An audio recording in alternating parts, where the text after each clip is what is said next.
Okay, so we should have audio at this point. Can you, everybody hear us now? Test. Test, test.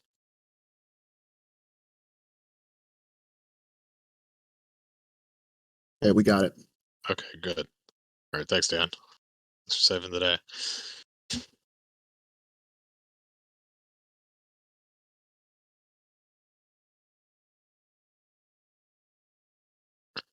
Okay. Try to get the video up too.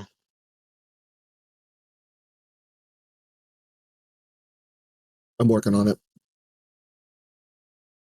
All right. Sorry, guys. Just a lot of technical difficulties this morning. So yeah, we have Joe Olson versus Charlie Arlandson on ROPS. And it looks like Joe has already stacked one of the spaceport sites with a bunch of guys. And Charlie has deployed it pretty lightly to routes here so far. He also has Vengeance at Iridu. Can't tell who's on there.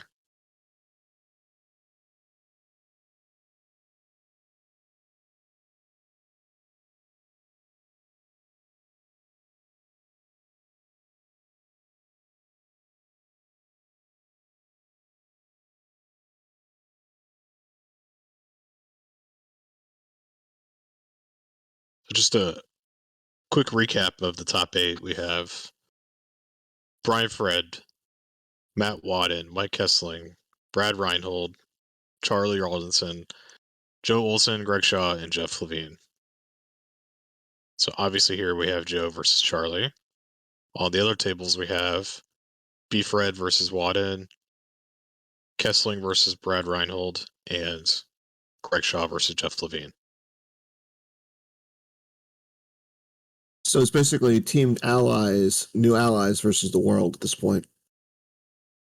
Exactly.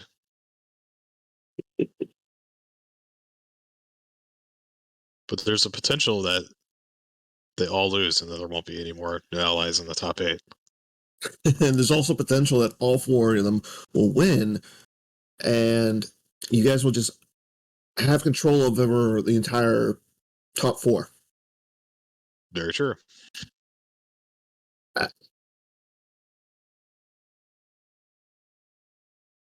That would be an ideal scenario, but there's a lot of tough competition here. Especially, obviously, Charlie's got to defeat Joe here, which is not an easy task whatsoever. I know Joe's going to have a rough time here. Do you think Joe's going to have a rough time? I was trying to be funny. Oh, okay. It's too apparently it's too early for me to be funny.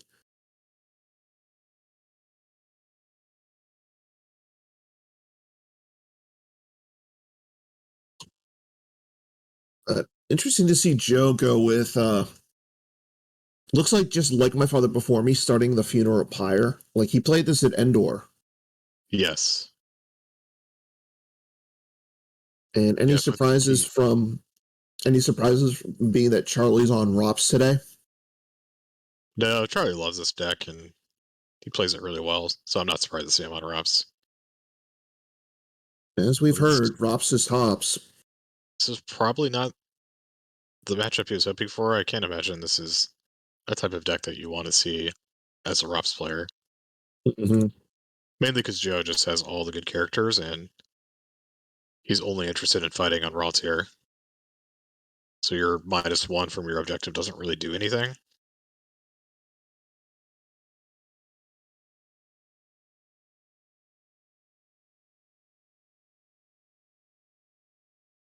So do you know what else your teammates were playing? I do. I have everyone's deck choice here in front of me. Okay. So for this match, obviously Charlie's playing ROPS and Joe's playing Pyre, but Charlie's playing Yoda Muting for light, and Joe's playing Map. Ooh, So interesting. I haven't really seen Joe play Map that often. Clearly, Joe's thinking that a lot of people are going to be playing OA today. Yeah. So I'm looking at the list, and I only see one OA. in the top 8. Mike Kessling? Mike Kessling, yep. Well, maybe Joe will, or maybe Mike will dodge that bullet. Yeah, so I'll have to look at this. I wonder if we can figure out what the bracket is.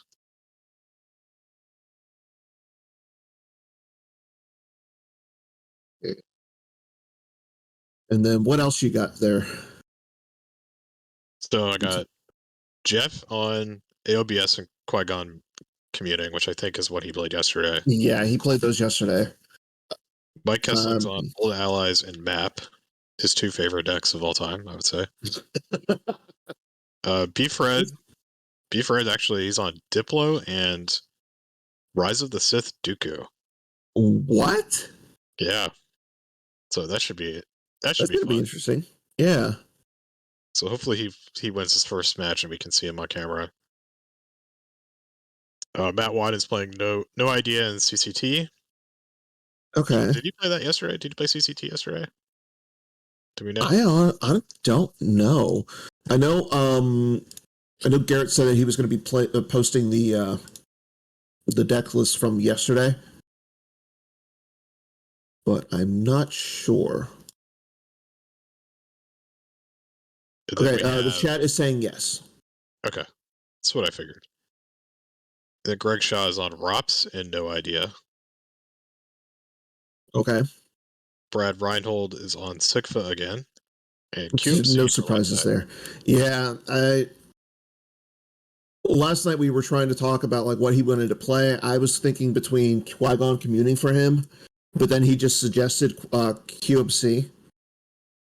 And I don't know how he knows that ROPS matchup. So I guess we'll find out.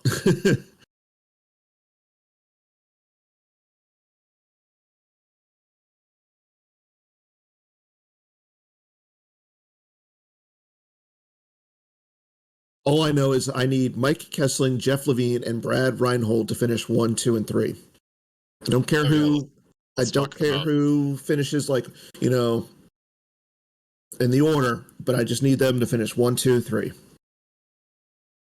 So yeah, let's talk about fantasy. I think it's you, Ryan Surson, and Connor Stubley. Mm-hmm. You guys are all in the running.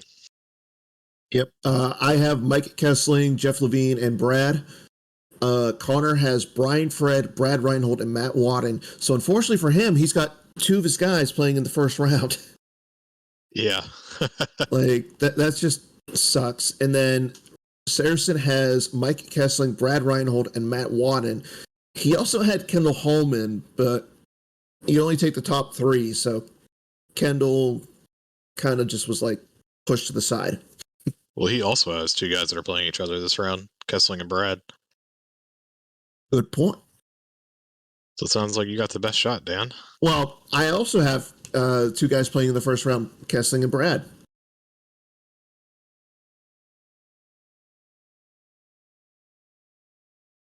Okay, so we're all in the same boat.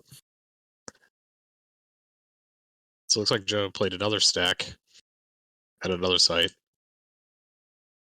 fighting the Blizzard Scout 1 and Grand Admiral Thrawn V. And did he hit the Blizzard Scout? It looks like it. But Bastion saying there's 12 attrition against Joe, I guess. Yeah, that's... Did you play Command and draw 2 Destiny? I think so, yeah.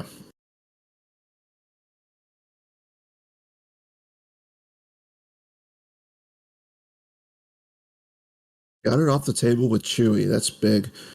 And now that flips Charlie back. Not the situation you really want to be. I mean, he's got Battle Order out, and he's also got it's satisfied. Now, the question is, what is Joe playing for space? Is he playing anything for space? I don't think so. He may be playing a token Tantive, but I think at Indoor he didn't play any space. Mm-hmm. Also, did Chris Kelly just post a Set 19 spoiler? He did. Cara Dune with Heavy Blaster. So for those who missed that one, Let me see. I'll read it off really quick and then we can talk about it. Cardoon with heavy blaster rifle. Power 4, ability 2, armor 5. Not bad stats. Nope. Deploys for 4, 4 for 5. She is a female Alderanian gambler trooper. If Alderaan has been blown away, 4 strain +1 here. Permanent weapon is Cardoon's heavy blaster rifle. Twice per battle, may target a character or vehicle for free, draw a destiny. Target hit and its forfeit is cumulatively -3. If destiny +2 greater than defense value. So, okay, first of all, we're getting our first Cara Dune from The Mandalorian. Second, what's interesting is looking at the lore, she's a trooper. So right there, that screams to me no idea. Also, but she's an alien. She's not a rebel. That is, yeah, that's a little interesting. I mean, I thought she would have been a rebel. Like, well, I mean, she worked with the rebellion, got out of the rebellion, but then went back with it. So, but yeah, the fact that she's not a rebel, it makes her a little less worse than no idea then. Yeah. So she's like a light side Dengar with gun. Mm-hmm. But if you come up against, oh wait, they're saying in the chat. It says in the spoiler, light character alien. Yeah.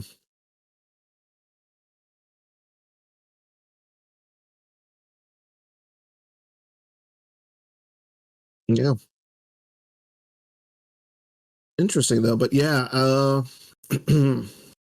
yeah, so she's not going to be really good with no idea, I guess. Probably I found it. Like, this card would be way too good and no idea. Yeah. I do like though that she has the text of if Alderaan has been blown away, you get a 4 strain bonus. It's just randomly good against Sigfa. Yeah. And a gambler, so bring out your sawbuck. Yeah, Alderania has been a species for a while now. Because you have the Van Willard that can put an Alderania back into your use pile. Yeah. Does he work with her? Yes. I think so.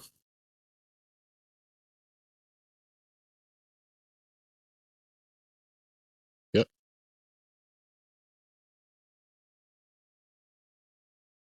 Yeah, she's the first alien Alderanian, according to Bastion. And anything that Bastion says, I'm going to take as good. I think she's actually probably pretty good at Diplo because she gets the drain bonus from Bail Organa. That's a good point. I mean, she's not a rebel, which is kind of a strike against her, but But this will actually, Charlie will be happy, as the chat points out. She's the first Alderanian alien, so she'll work with Ancient Watering Hole. oh yeah, also good at QMC.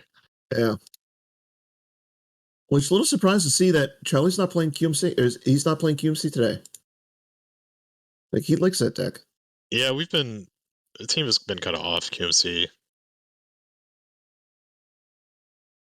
And then, of course, that means that Brad Reinhold is playing QMC, and yeah. You know, Brad just does his own thing. He does. No matter what you tell him. Okay, so let's get back to the game here. So Joe has got, looks like Leia with gun at the docking bay. Mm-hmm. And then a stack of characters, which I think is Luke with Saber and Rose, maybe Ray. It's hard to tell. But Yeah, Charlie, not so bad here.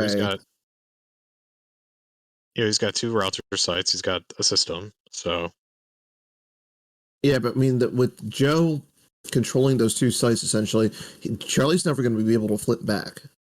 yeah, but I don't think flipping is like amazing in this matchup. I mean, yeah, you get the Destiny plus Destiny, but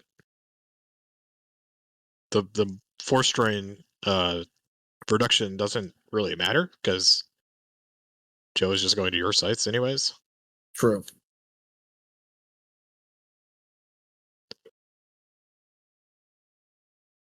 But I'm just saying, like, how does Charlie fight into one that stack with Ray and two Leia with gun right now?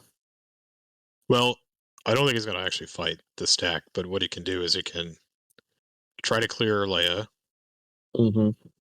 and put another guy in front of the other stack, and he can flip that way. Okay.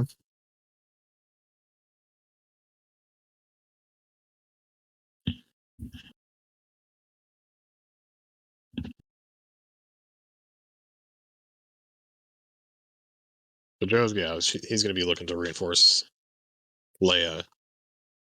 So I think if Joe loses the docking bay, I think Charlie is going to win this game pretty easily. But you see now Joe's shuffling around some characters, Mm-hmm. trying to put the squeeze on Charlie. But this might give an opportunity for Charlie to flip next turn because you can play a guy to Mm-hmm. the far left side. You could play a guy in front of the stack, and then he can try to battle Leia and clear her. And if he does that, then he would flip.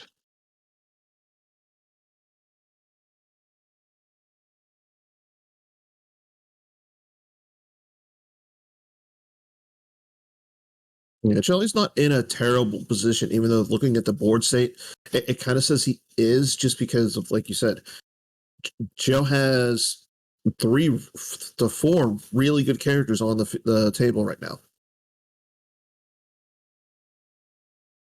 Yeah, And as Phil points out, run Luke run it could be in effect here. Like, does Charlie want to fight into that? yeah, it's got to be on Charlie's radar.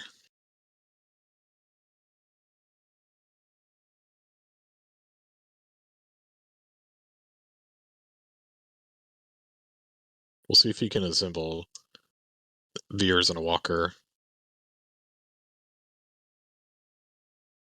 So also got to be really careful about Leia's blaster rifle. Mm-hmm.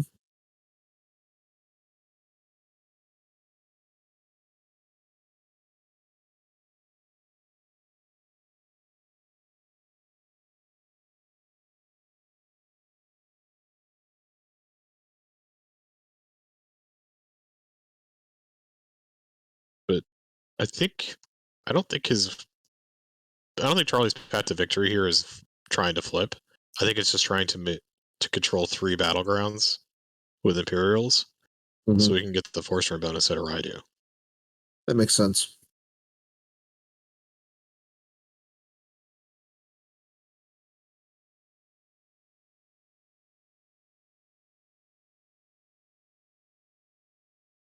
Are we sure that is Leia's gun down there? I'm pretty sure.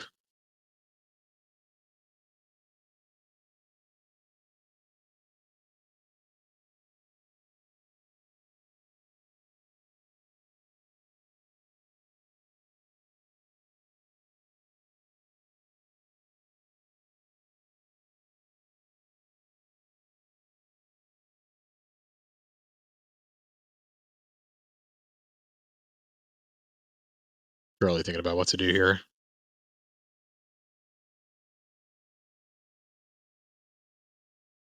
We saw him play a really grindy game yesterday with Matt Wadden. Yeah, that was a really grindy game. Okay, so it looks like he just played Tarkin, and he's moving. Was that the 5th brother? Mm-hmm.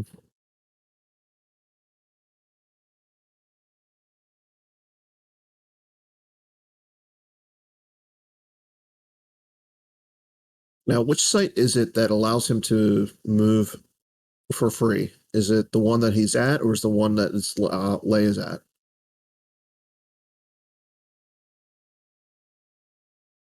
Okay, It's the I guess Spaceport Street, which I think is the one he's at. It's hard to tell the difference between the prefect's office in the street. Yeah. But I think he's at the street.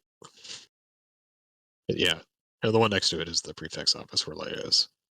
Yeah, because in the chat, Bastion was asking why is he paying to move there?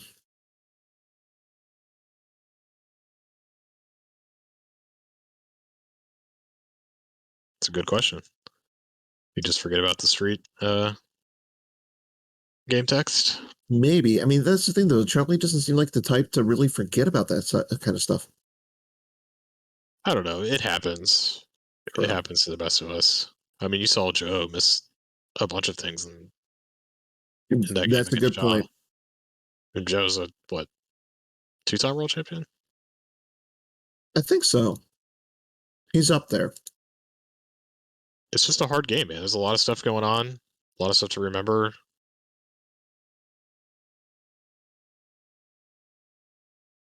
And you're kind of in a pressure situation now in top 8, right? Very true. Happens.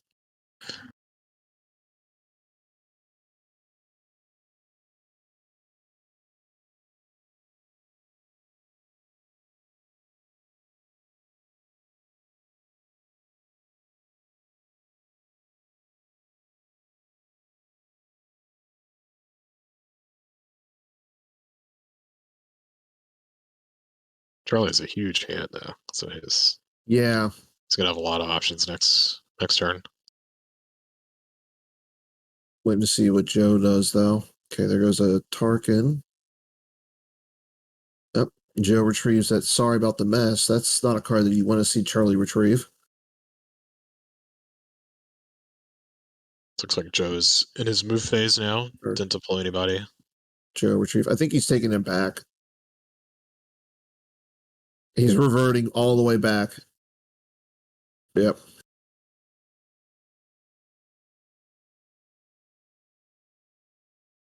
Joe with Ellis in his deck. That's not a card that's not going to help him this match.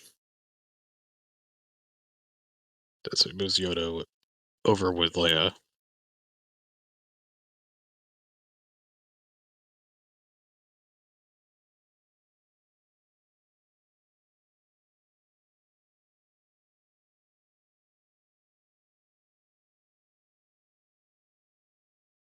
Yeah, now Charlie's not going to want to. Oh, sorry. So we'll see what he does. He's got to do something because he's losing a damage race now. Mm-hmm.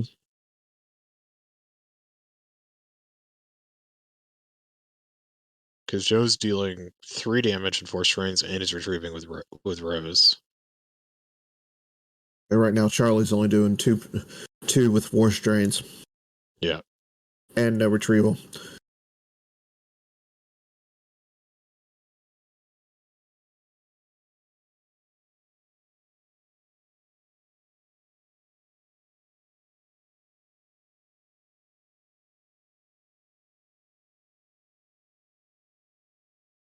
Yeah, this light side deck is definitely not a deck you want to see as ROPS. No. You just want them, as a ROPS player, you just want them to do their own stuff on their own sites.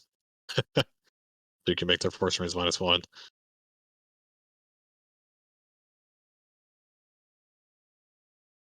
I mean, that's a good it's a good meta call by Joe, deciding to go with something like this. Now, I think he played this day 2 for Endor as well. And unfortunately for he played it day 2 as well. Yeah. Because unfortunately, he used this deck against Brad Reinhold with Brad Reinhold's Set Your Course. Oh, that's right. Like, I believe Joe won game 1, and then Brad just... It was not a game. Okay, so it looks like we do have the bracket. So at the top, we have Brian Fred versus Matt Wadden, who will take on the winner of Mike Kessling versus Brad Reinhold. Okay. And then the winner of this match will take on the winner of Greg and Jeff Levine. That makes sense. Definitely a stacked top 8. Like, none of these guys are... I mean, these guys definitely got into it. Like, they deserve to be here. Oh, yeah. All great players. We got a few players in search of their first major. Mm-hmm. Charlie being one of them. Long overdue, I would say. I agree. And you could really say the same about any of the other guys like Matt Wadden, Brad Reinhold, Mike Kessling. Like those guys are all due for a major win, I would say. Yeah, and then on the other side, I mean, you have, and it's funny because each one of them is playing somebody who has won a major. Very true, yeah. Actually, no, I stand corrected. Not Brad and Mike. Yeah, not Brad and Mike. Because Greg and Jeff each have a major as well. Yeah. Jeff, our current, our most recent major winner, Indoor Mm-hmm. Grand Prix.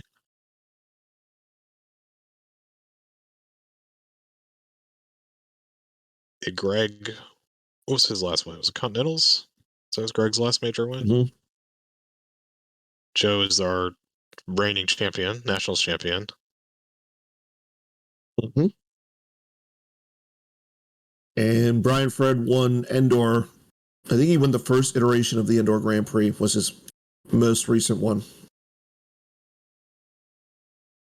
He's had a couple top 2 finishes, but he just hasn't been there yet. Yeah, always the bridesmaid.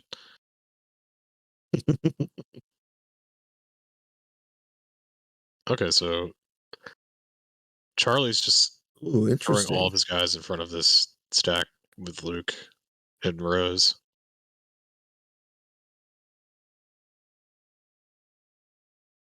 I don't think that's the right play.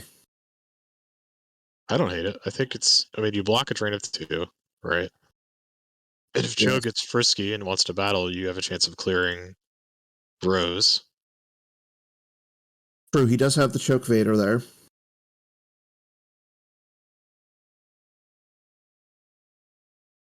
I mean, it'd be nice if he had like a 7 in his deck. He could choke that Luke off the table.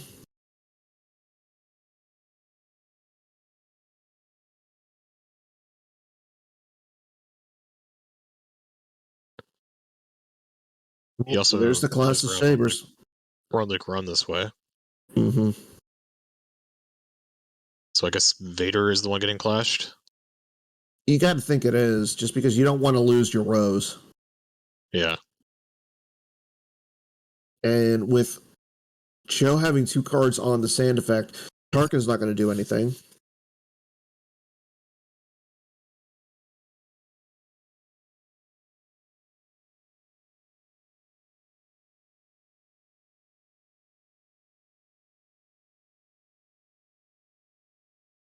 Yeah. I mean, I don't know what else. It's kind of like pick your poison for Charlie, right? Mm-hmm. So you put all your guys in front of this deck or in front of Leia with gun. I think either way you're fighting Luke, right? Yeah. And I'm assuming it's Luke Rebel Scout, so I don't think that's the Luke you really want to fight into.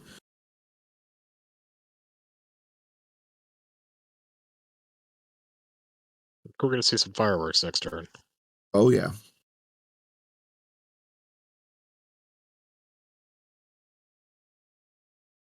We have an update. Brian Fred advances over Matt Wadden. Isn't that the match that decides fantasy? So that I believe that's going to put Connor. Let me double check.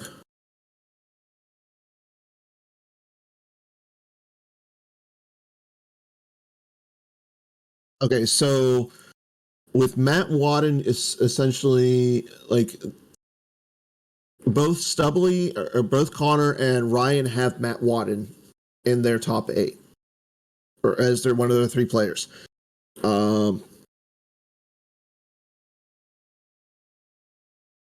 They also have Brad Reinhold. What I need to happen is I need Jeff to upset Greg. If that happens, then I'm in a good spot. Good luck. I'll be rooting for Greg, of course.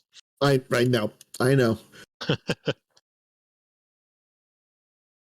I just find it funny, like everybody who picked Joe didn't do well in fantasy.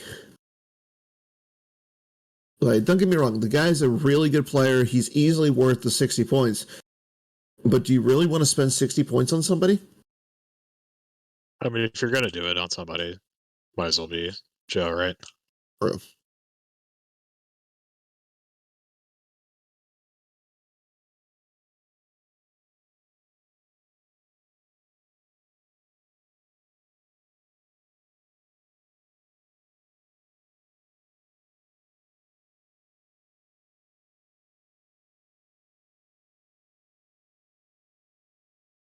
And like even Greg worth 50 points. That thing, I don't know. Like that's a lot of points for one player.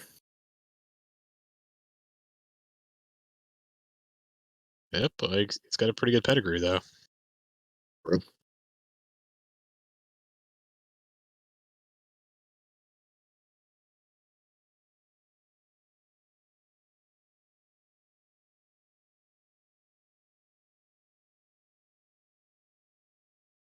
Yes, Bastion.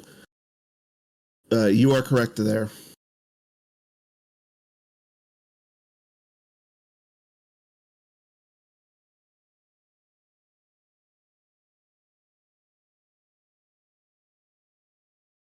But congrats to Brian Fred. That's two back-to-back top four finishes for him.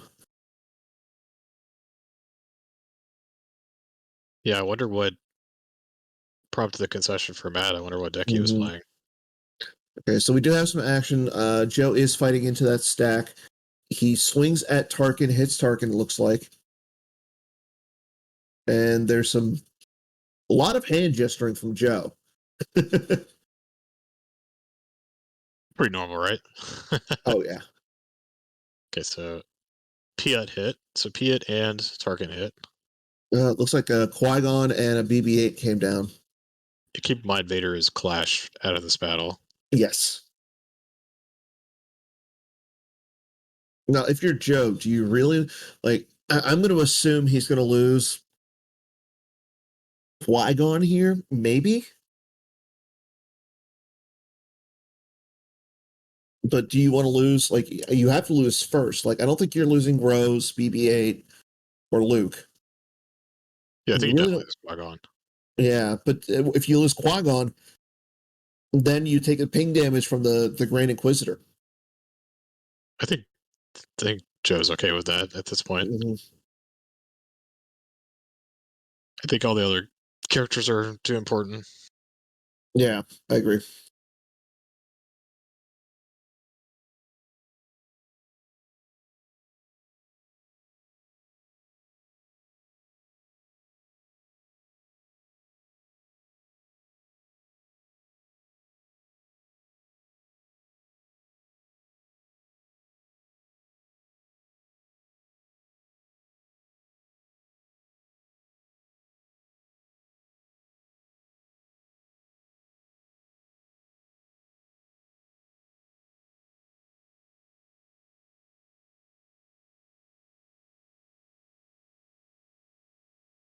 Joe draws a 5.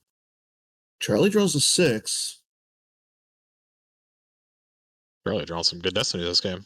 Yeah. It's almost like he's tracking this stuff around.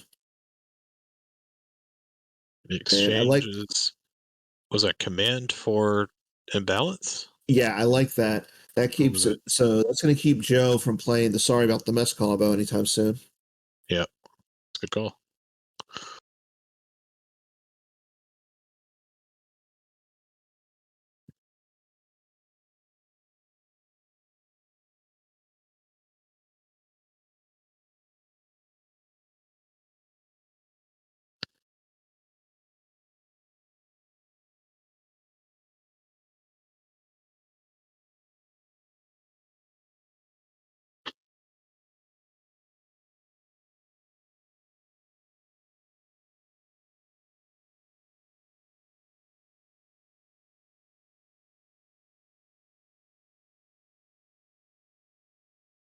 Getting the power calculations here.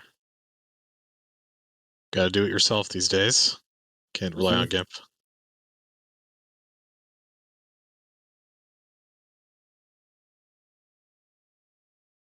So, like Charlie may have won that battle. Looks like he's retrieving with domination or with enforcement. I mean, he did draw 6, so I could see him winning that. I mean, he's got a lot of characters there.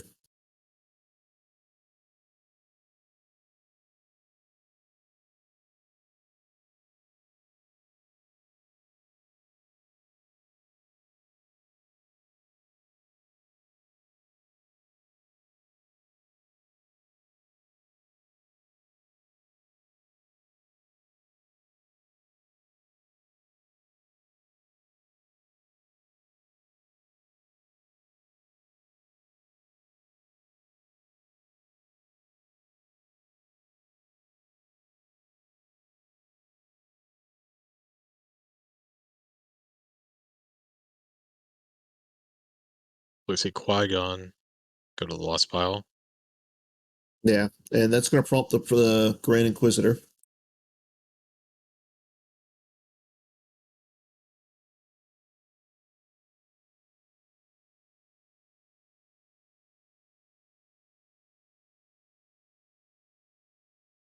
This looks like he I think that was Solo.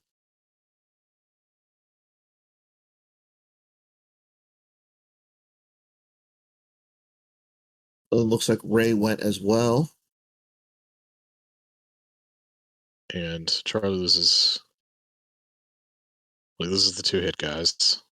Mm-hmm.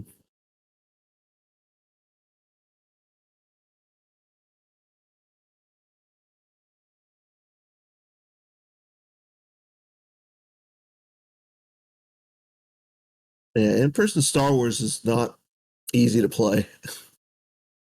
And he loses the 5th brother. Which looks like that covers it. So yeah, Joe losing. You think that was Ray that he lost? Looks like Solo to me. Yep, you're right. It's Solo. Solo. Yeah. So Joe loses Solo. Charlie loses 5th brother.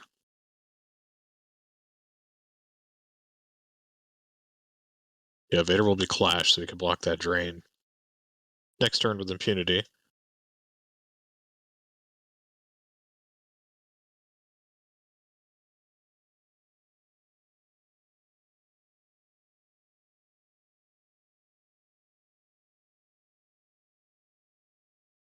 Charlie still has a decent stack, though, of cards.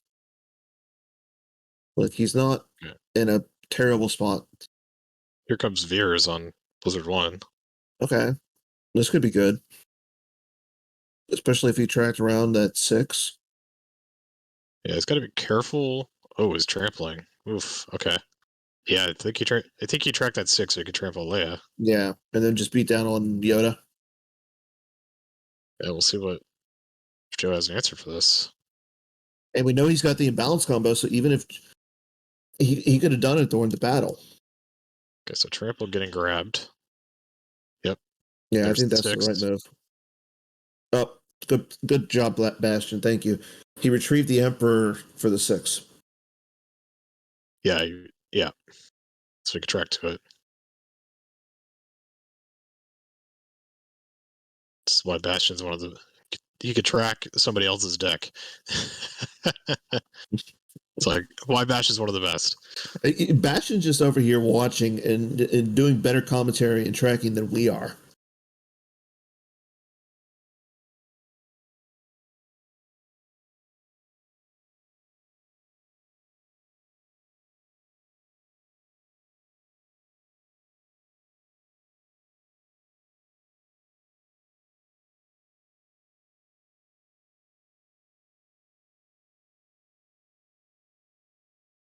Okay, so he still has to be careful of Run Like Run, though. Yeah, I was just about to say that, but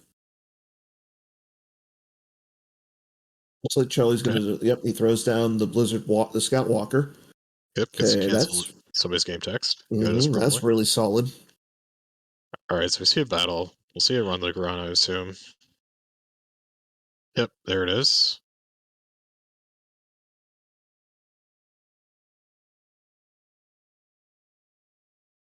I don't think it's the end of the world for Charlie. I mean, he still gets 2 Destiny here. He gets to cancel some of his game text. I don't like the Luke run here for Joe because you got to assume Charlie's tracking around a big Destiny here. Yeah, that's a good I think point. he has to so he doesn't get overpowered. True. Now he's going to lose Luke here.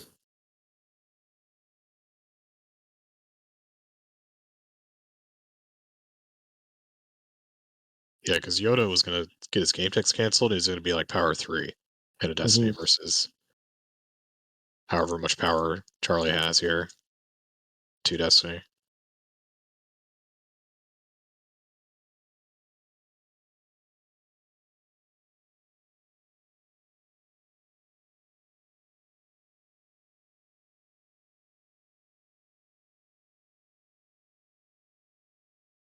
Oh, that's interesting. Yeah, the Inquisitors could have followed Luke. Does he use Force for that? Is it free? Good question. Oh, no Force to follow. Okay.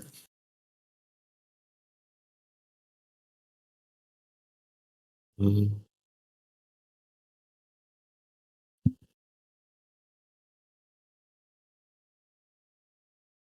What was the first Destiny that Charlie drew? I knew he drew a 6. What was the other one? I wasn't paying. I didn't see it. Okay, so Luke dies. Yoda sticks around. Charlie just moves everybody. Did he move Vader? He did. He can't move Vader there, can he? No, he can. He can because he can do it because Joe did it in Charlie's turn.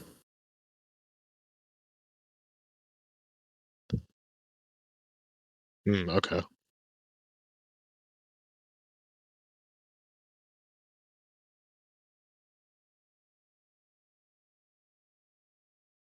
So we're seeing the spaceport shuffle now. Okay, so just everybody goes to the street. And the Walker move for free? Is it just any?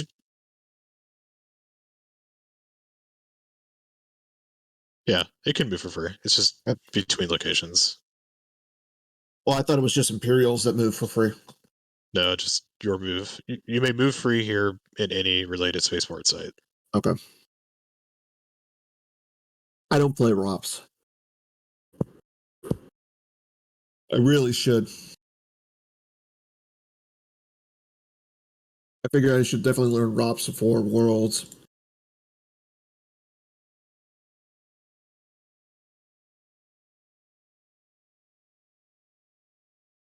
Certainly takes a lot of reps.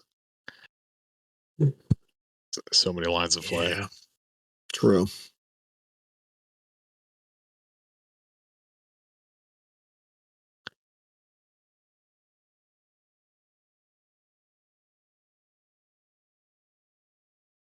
Okay, so Rose is still on the table, so she's going to be retrieving for Joe still.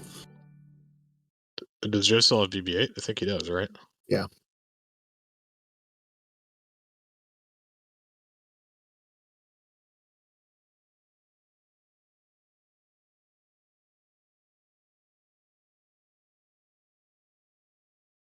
Yep, Joe's paying a drain.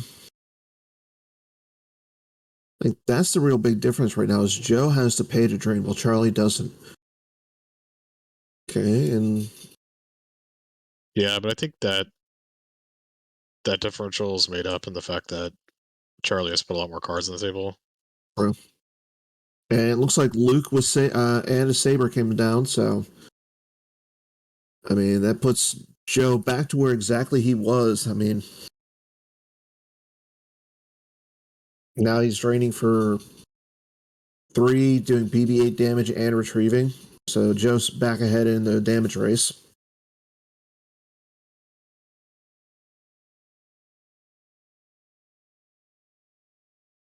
Yeah, it doesn't take much when you have BB-8 rows going. Yeah.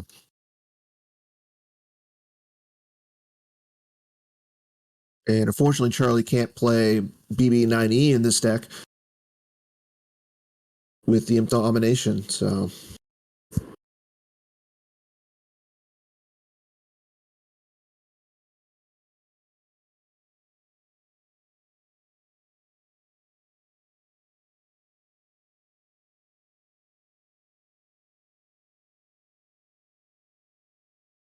So like Joe saves 2.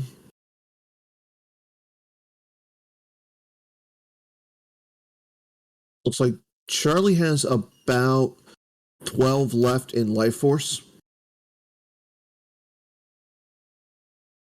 He saved 1 in his reserve deck.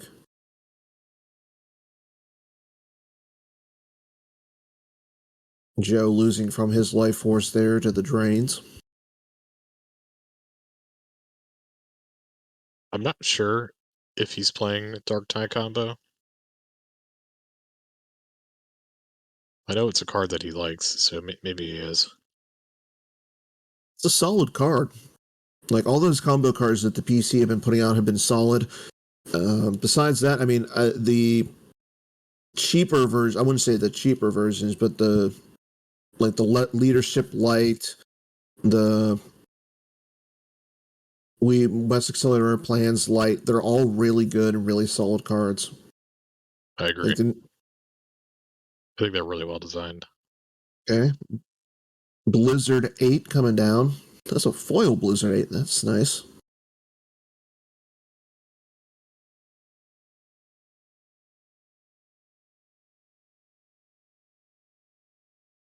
And everybody moves over in front of Rose, Ray, BB-8, and Yep. whatever else is down there. Here we go again.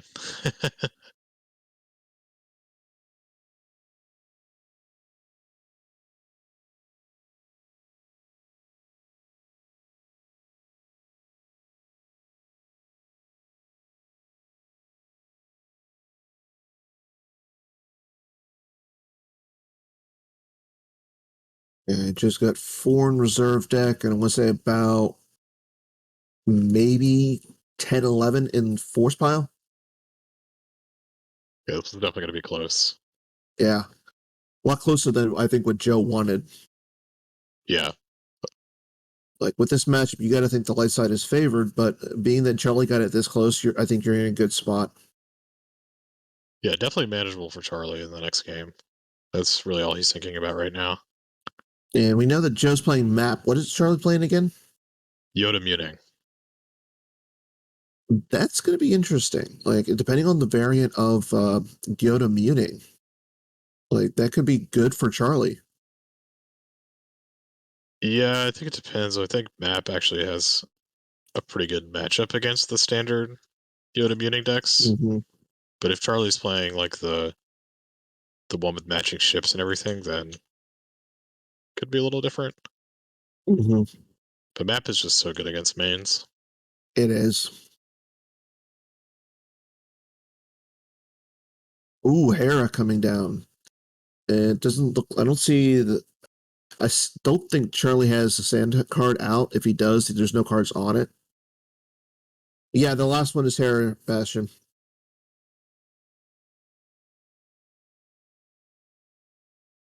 Yeah, I couldn't see what the other one. And initiates. What's the control? Okay, he's going to try and control set for stun someone. Hera, maybe? He got. No, he didn't get Hera. Padme. Padme.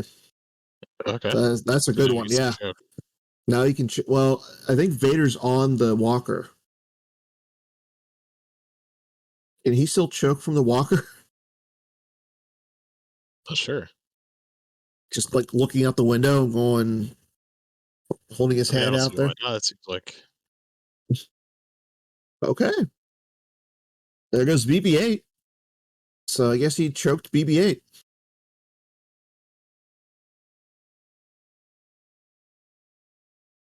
Huh. I learned something new it makes today. sense, right? The Force transcends everything, including the walls of an AT-AT. So Joe draws a 5 and a 4. He's got the medical frigate. So All right, Charlie gets command back. Surprised he didn't get that set for Sun back again.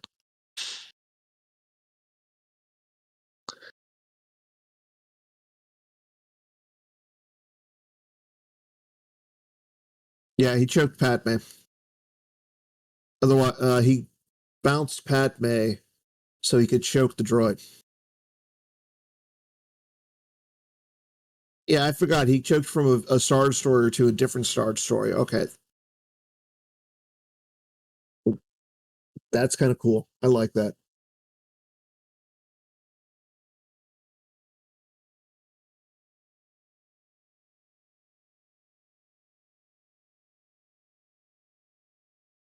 He did it during, I think he did it during the deploy phase.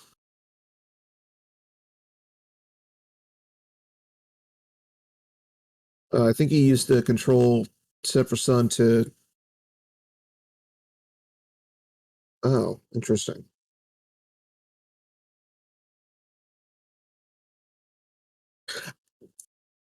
I don't know. All these hand gestures and stuff just have me confused.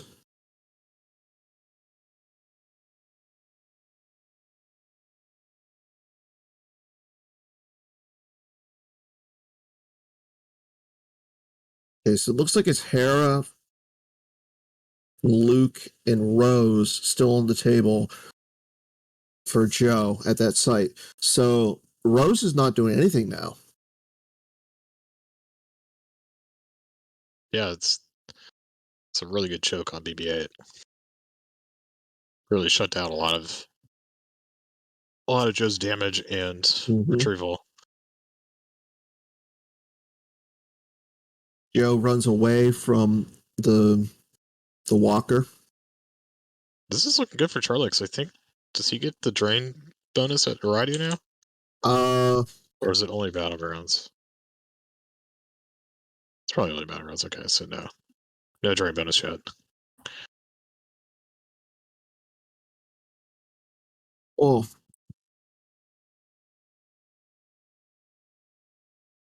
So he could flip this turn if he really wanted to. But he has to have another character.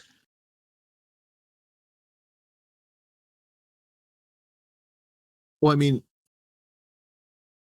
Well, if he moves the walker, I was going to say he can moves the walker. You could land the shuttle, move the walker over, flip, and then move your guys with the shuttle. Okay, so Charlie opting not to do that. But that was an avenue for him.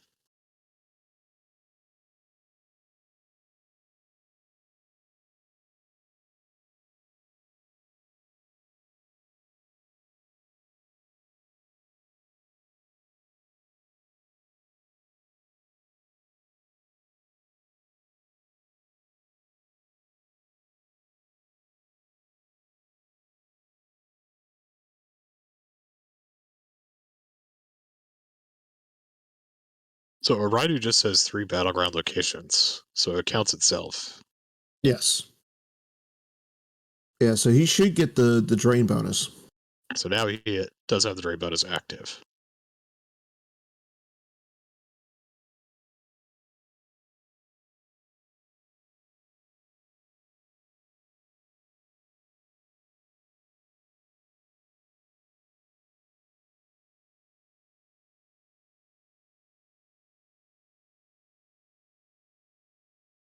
I don't think Charlie's really worried about flipping at this point. There's really no reason for him to.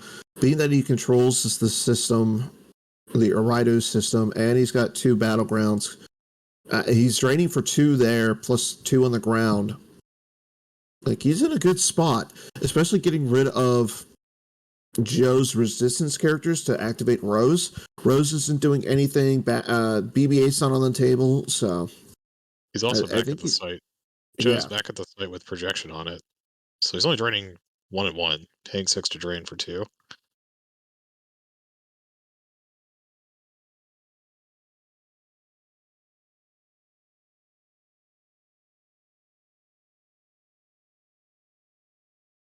Yeah, you got to give really good props to Charlie right now. He's playing a really clean game. Yeah, I've been really impressed with the way he's been playing ROPS recently.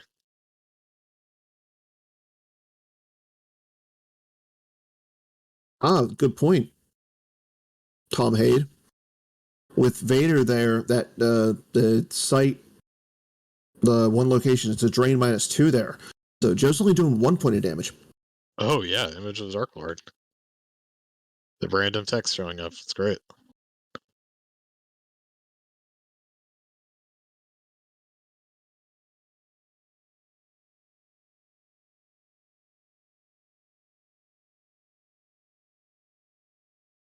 And Joe's looking at it like, what? Oh, the site. Okay, that's right. Luke is a scout, so it is a +1. So it would normally be a drain of 3 there with the saber and the sight, but now because of the image, it's a drain. It's a 1. So thank you, Bastion.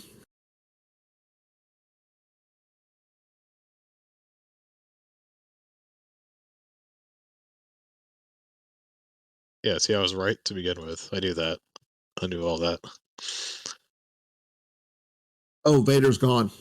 I think. Yep, Vader's not there. So everything we just talked about it's moot. So it is a drain of 2, actually. Mm-hmm. Okay. Ooh, Obi-Wan coming down. And Joe just moves over.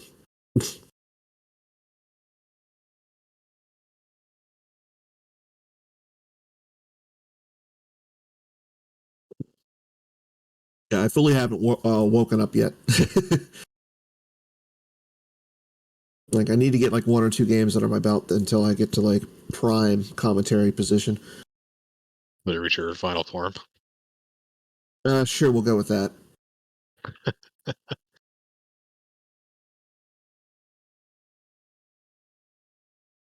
Yes, this is game 1.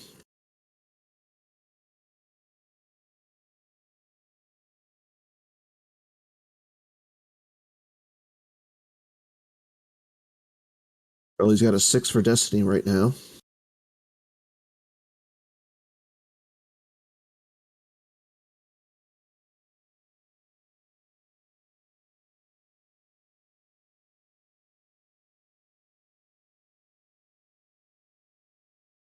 Yeah, I think Charlie has about 8 right now. Ah, there we go. We finally see a card designed by me. Arkin's Bounty? Yeah.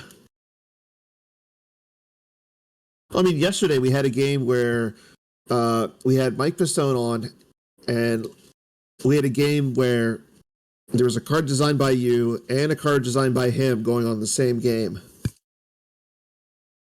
Or no. Well, we saw a game that had a card for you, had a game with Bill's card, Yeah. and then we had Pistone's card on yesterday. I think this is the first time we saw a card designed by me, because nobody plays Darth Vader, Betrayer of the Jedi. It might change the next set, right? We'll see. Yeah, we'll see.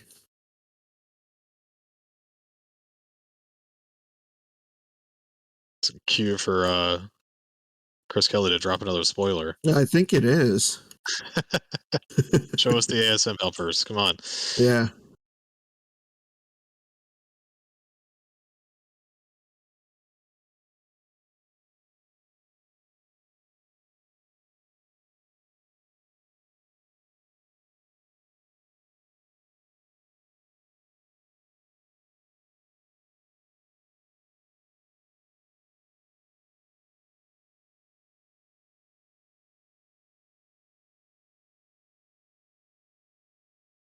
Oh, we got another spoiler. We do. Grievous's Gambit. Lost or starting interrupt. Lost. Deploy episode 1 Coruscant from reserve deck. Reshuffle. Starting interrupt. If a stunning move in play, deploy up to 3 effects deployed for free on your side of the table and are always immune to alter. Place interrupt in your hand. And so you get access to a system now. So it's kind of like that, the starting interrupt for Prophet. Yeah. Okay, I dig it. But now you have someplace to put the invisible hand after you upload Yeah. it. Yeah, that's, you know what? I like that. I like how it is. It's essentially open ended. You can play the effects that you want, and it helps you out. No, that's solid. Very, very simple design, but I think it's going to do a lot for the deck. Mm-hmm.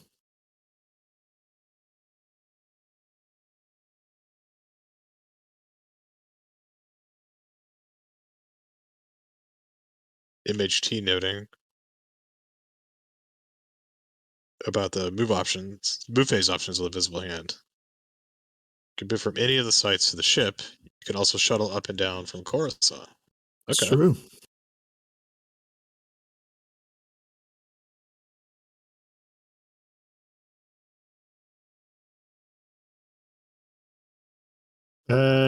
You know what, Chris? Let me worry about JNAP. Too bad there's not a Coruscant upper occupation. Yeah. Me and Berm on the same page here. Great minds think alike. So it looks like we did have another battle. Obi-Wan swung at the Ninth Sister, hit her. Joe drew a 4 for Destiny. I missed what.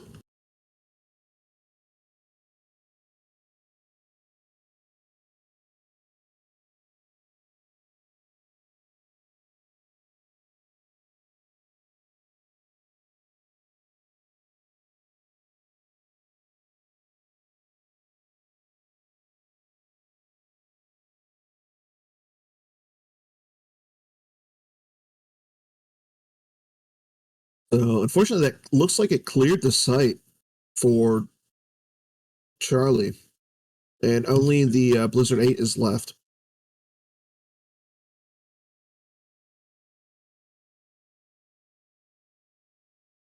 Uh-oh. We might be getting a lot of more spoilers today because we have Jared Napolitano saying, I told you we can drop them all like they're hot. Chris saying, game on, JNAP. So this might be a fun day. I agree.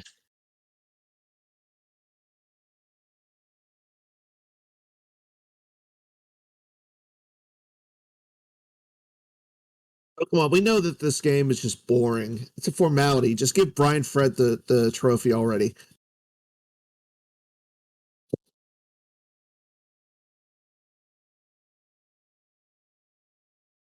I don't know if it's between Brian Fred and one of the other guys that haven't won major, like Charlie Okay, or Mike. fine. Give it to Mike Kessling.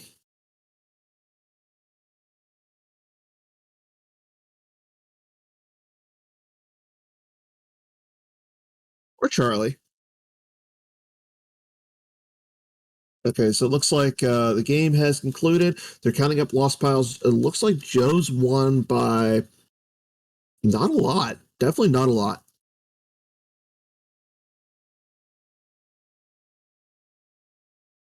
Well, it looks like this game is complete, so we have a little bit of a break. Hint, Why hint, don't we Chris talk about Kelly. those two cars that were just spoiled? So the first one, in case you missed it, is Cara Dune with heavy blaster rifle, and notably she's an alien, not a rebel. She's obviously a female. She's Alderanian.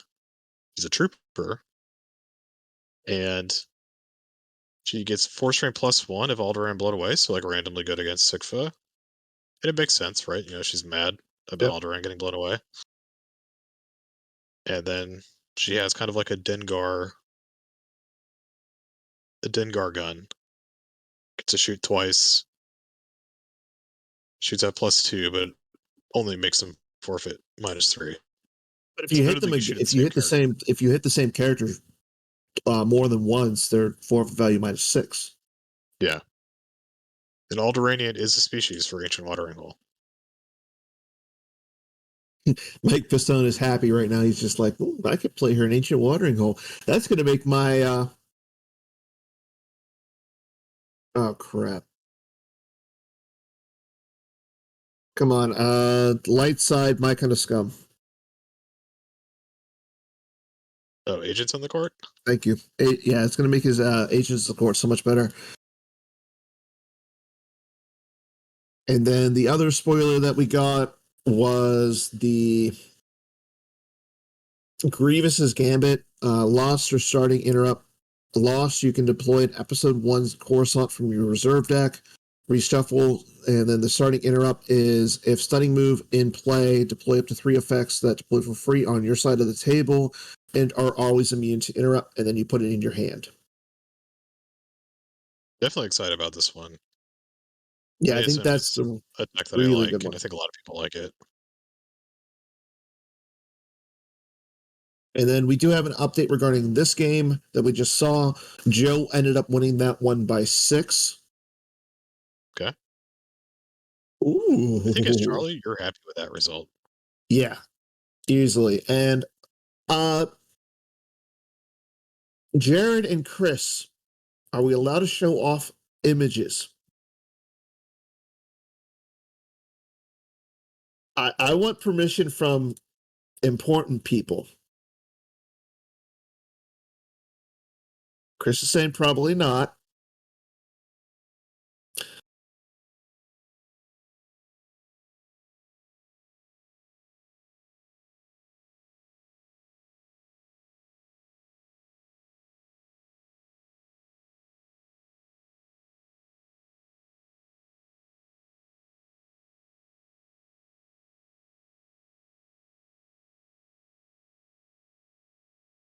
Yeah, CRG noting all of the synergies with Mm-hmm.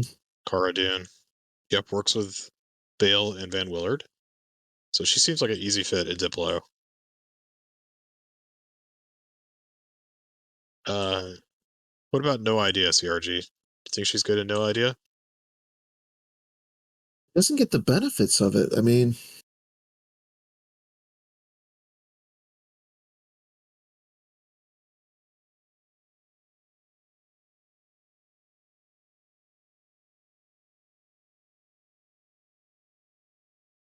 yeah. Yeah. Are the players going to be taking a break at all?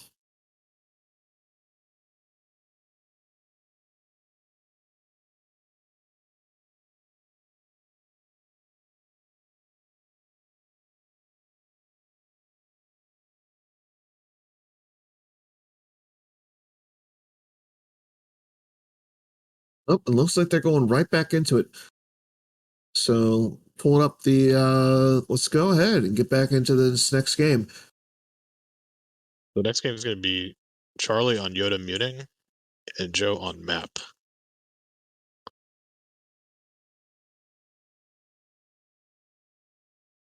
So I'd say in general, map has the advantage here, but I don't think it's insurmountable for Yoda muting.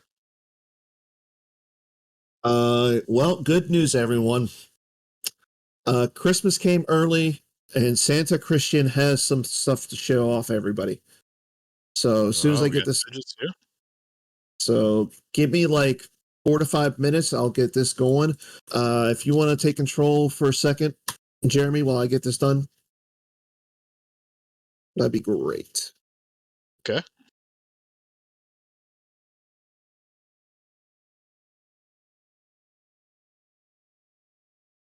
So Joe on map. I don't know how often I've seen Joe play map.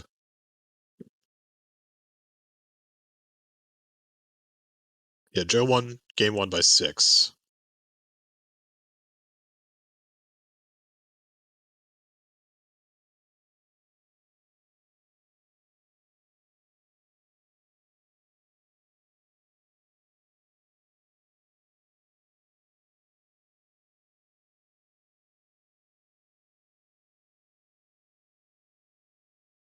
Also be interested to see if Joe's playing just a small space package or if he's going a little bit bigger. So I know Kessling likes to run a little bit bigger space package. But Drew, he likes a very slim space package. So I think there's some benefits and cons on both sides.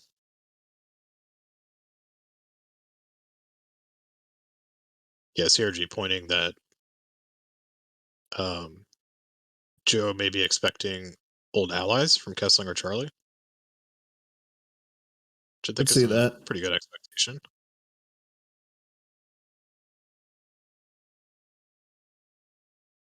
It's weird.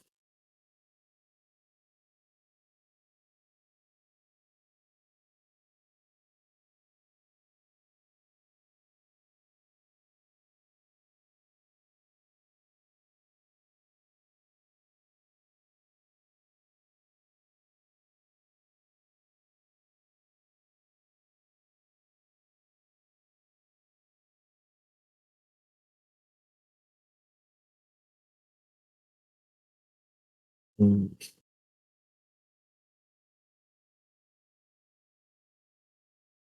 I don't think we haven't done tokens yet. What should our token be for the first game, Dan?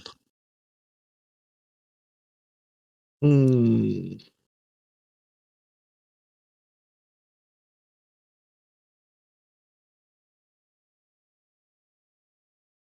Every I do, just because it's fun to say. Yeah.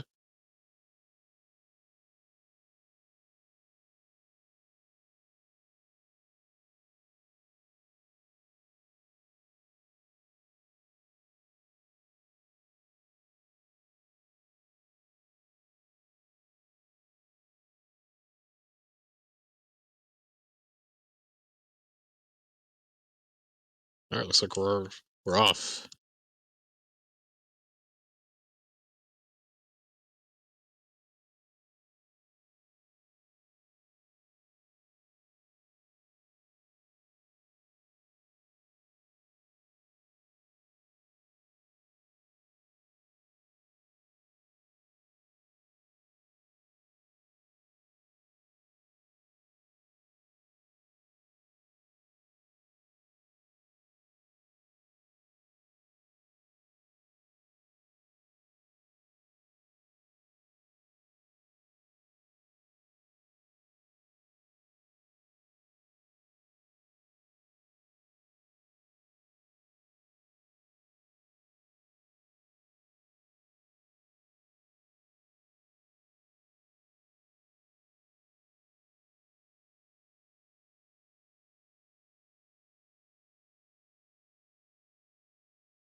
Ray is the resistance agent for Charlie.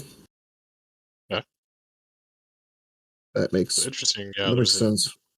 there's a errata for map that says the light side player can choose any character, be the resistance agent. I wonder if Charlie remembered that. I don't know. I think it's still correct to say Ray. Right? You got two of her in the deck. Mm-hmm. Jill won by 6. She's not critical. Is it any unique character?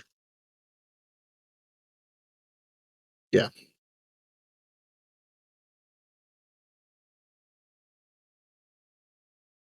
I'm sorry, JNAV. I was working on some stuff. It's not this. I'll be honest. Working from remote is not easy.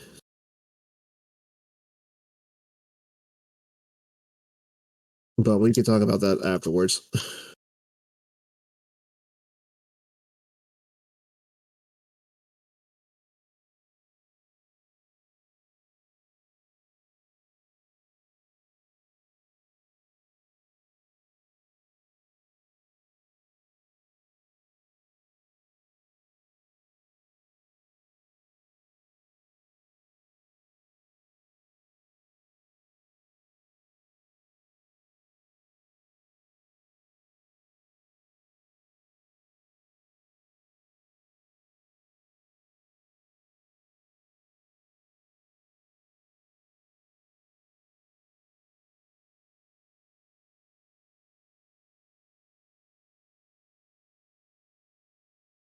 We see Dofeld go down to the Jakku site to pull Jakku.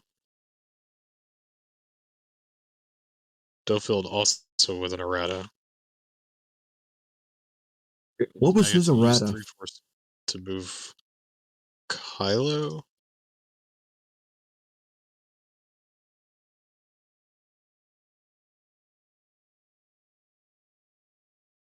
No Emperor yet for Joe.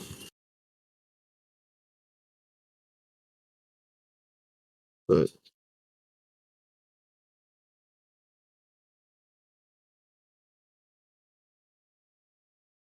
oh, okay. Thank you, Chris and Joe King.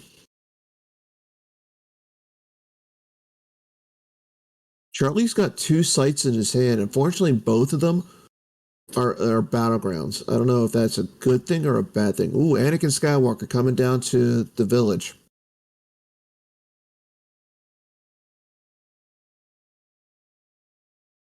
Yeah, you'll see Charlie probably just try to stack the village here, take over that site. Yeah, and that's the right move.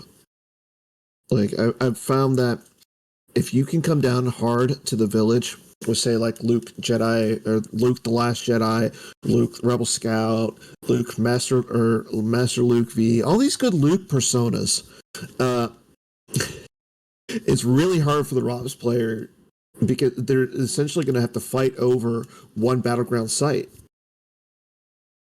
Yeah, you'll see some lists though.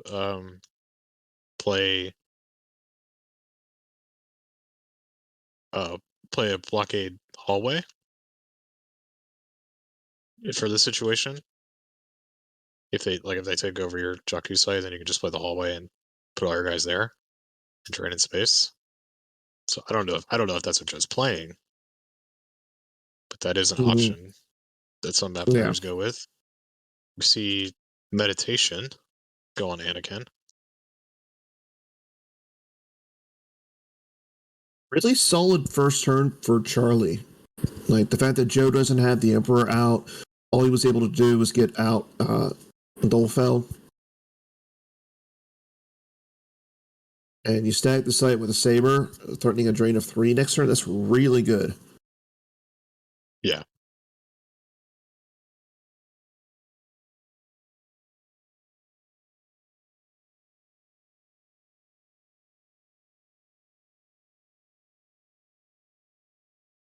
The one thing to note though about doing this is Joe will get to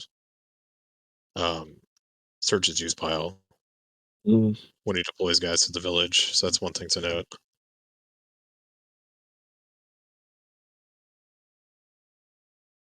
There's the Emperor. Expecting to see Joe throw out the new episode 7 system that came out, Hosnian Prime. Hosnian Prime. So that was I, Emperor from hand, so he must have activated it last turn. that's a little rough. But Yeah. so looking through Joe's deck, seems like your standard build, or at least the most recent build for map. A lot of different characters. Saw Dr. E combo, Aura Singh in there.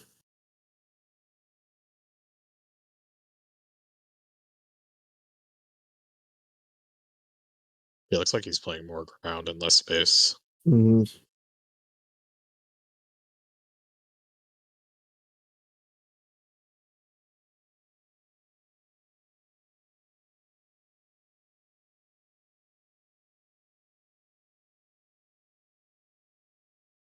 Like that. Charlie's a madman. Could be either meditation. I think you're right, yeah. But the fact that Charlie has both of his battleground sites, the battle planes, and whichever interior site he's playing in his hand, he'll be able to use Yoda to check out what's in his deck and not risk pulling it and make it so that Joe has to go to him at the village site. To Joe answer your question, playing. Bastion, it is meditation V. Okay. Joe did get out his sand effect and got at least Snoke on it. I didn't see what the other card is, but it does look like a character.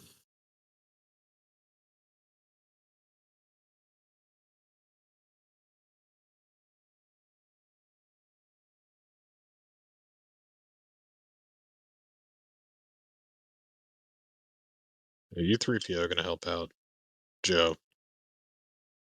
Gonna slow Charlie down a little bit.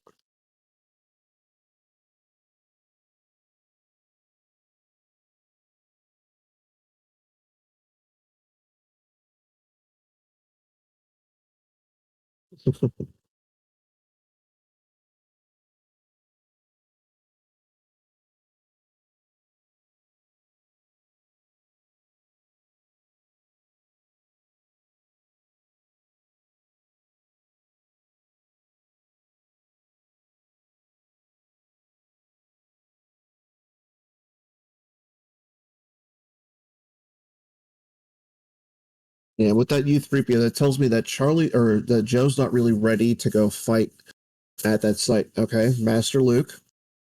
So it looks like he's going more with this the ground based package of this Yoda commuting deck. And Yeah. funny enough, Joe played something like this. Played something very similar in the PC20 event.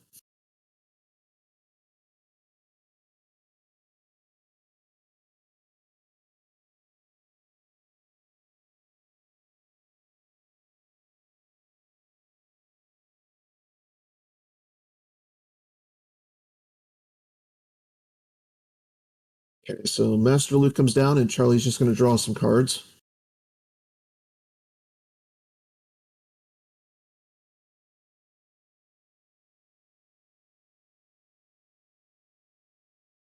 Yeah, so this is going to be Charlie's game plan until Joe does something about it. Mm-hmm. Yeah, but with So you U3PO, really, Joe doesn't really have to do much. Does he have Sorry, Corin Horn, quite a mercenary? Okay, Bastion is well, saying I'm he's sure he got has to worry Cornhorn. about the mess. Hmm? He's definitely got sorry about the mess. I don't think he has Corin. And yeah, he has sorry about the mess and quite a mercenary V. Okay. And it looks like there's the finalizer going to Jakku. General Hux coming down. So now he can get Dolfed off the tape off the ground.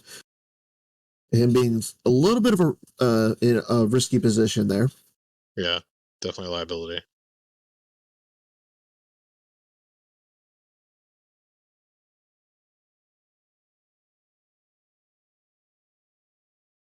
Be a green card in Joe's use pile here.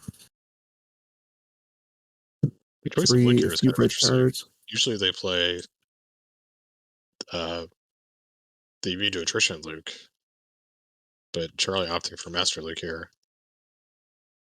Master looks really good though. Yeah, the more I see him, the more I'm impressed with him. Yeah. I think he's playing an even split. 2 Jedi Masters and 2 Master Lukes. Mm-hmm. I mean, the fact that he makes all your opponent's aliens deploy +1 to the same and adjacent, or what is it, same and adjacent or related?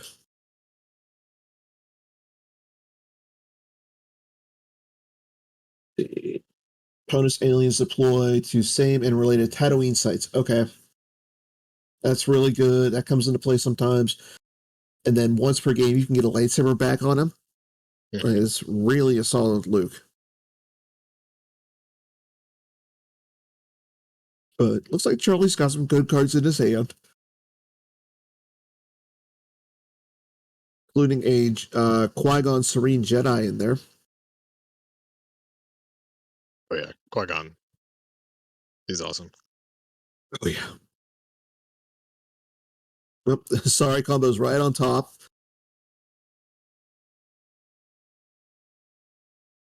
So he does have some answers for that U3PO, but he just hasn't found them yet.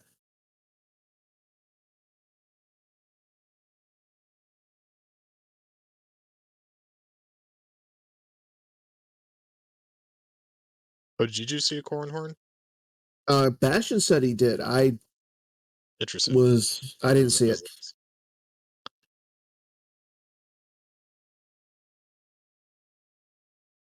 I think I'm looking at the wrong list then. Although knowing Charlie, he probably changed like 10 cards like right before the tournament. Yeah. Okay, there's Leia, Rebel Princess, with her gun.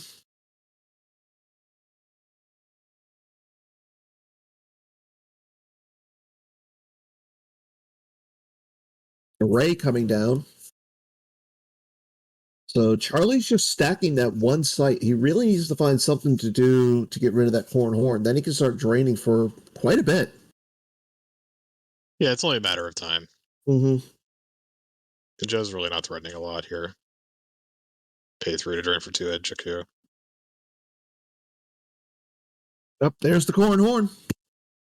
Updates on some of the other games going on right now.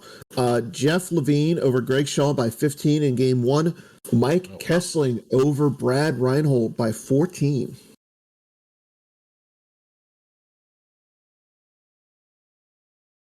Do we know what sides they were playing?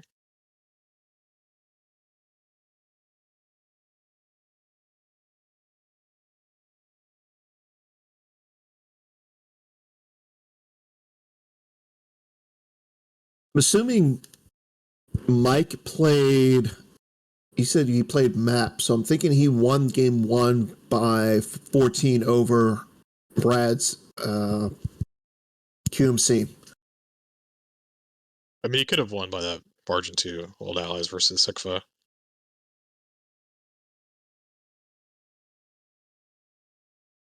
Maybe. And then you said Greg is playing what? Greg is on no allies and ROPS. No allies? So yeah, I'm guessing it was Greg's no ally or no idea versus Jeff's AOBS. But at the same time, if Greg's on ROPS and Jeff's on Qui-Gon Communing, that's also not as good. It's true. Like, I think that's a matchup that Greg did not want to see. No idea and Black Sun. And then you've got Qui-Gon Commuting versus ROPS. That's definitely not a matchup you want to see.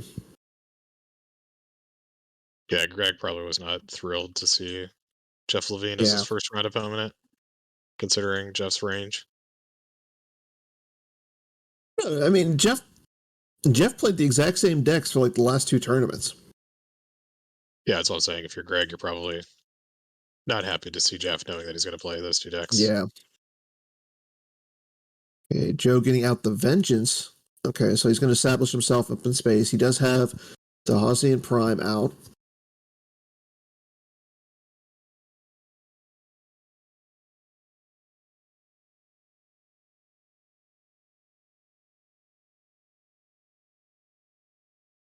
Bill in the chat is saying that he thinks Greg would play ROPS first.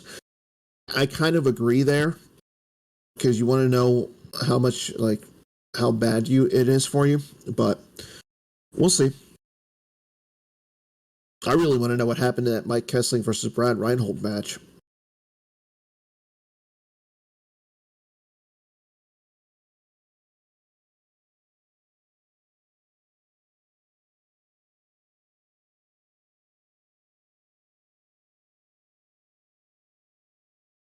We'll say this though, if Jeff ends up winning, we got to nerf Agents of Black Sun.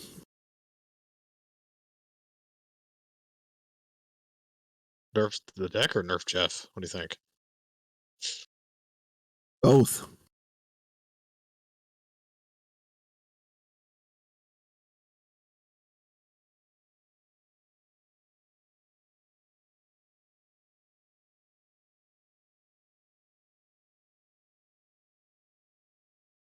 Okay, so they're just stacking up in space, it looks like right now.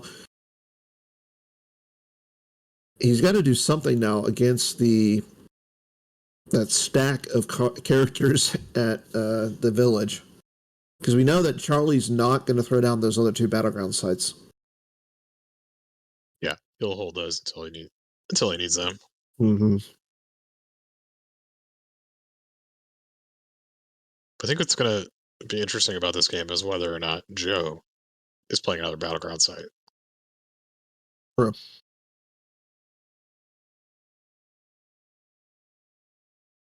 I mean, Joe can just split up his forces up in space, being that it looks like Charlie doesn't have any space in the deck. Like, he could just have the Hanshui and the Falcon. But with Anakin down and with Rey out, like, that takes a lot of the punch from the Falcon out of there.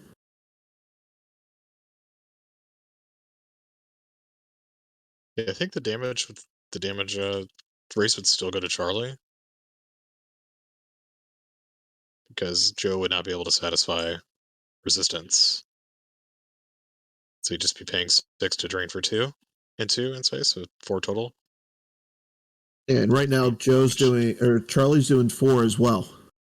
Yeah, and you got to assume that he's going to have Ray BB-8 at some point. Yeah, but then Charlie just plays BB9E. Turns that off. Like, I think if you're Joe, the fact that that's a good one. I was going to say the fact that Joe can just stack up in space and drain at multiple locations. Wow, Joe already has Coward out, so Rose is going to do anything. Yeah, the Creed Navi would be sick. Mm-hmm. Just playing that.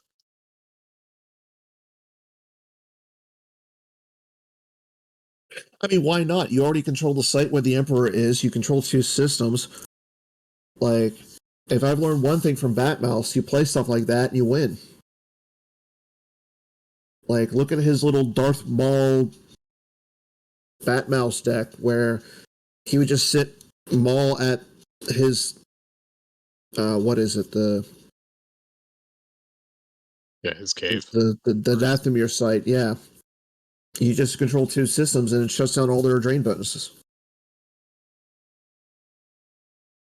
And according to CRG, Mike had it in his deck versus Tom for the PC20. So, yeah. Yeah, but Mike was on a more space-heavy version of map. Mm-hmm.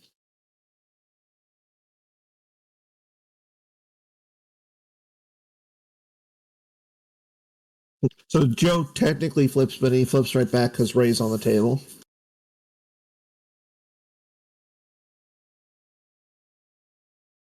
Early going to go get disarmed with Walkling. I don't think that's going to really come into play. Yeah, still not a bad option to have. Probably have nothing else to pull with Walkling. Well, I mean, why not just leave it in the deck? It's an extra life force. And in a match like this, I think it's going to come down to each point of life force.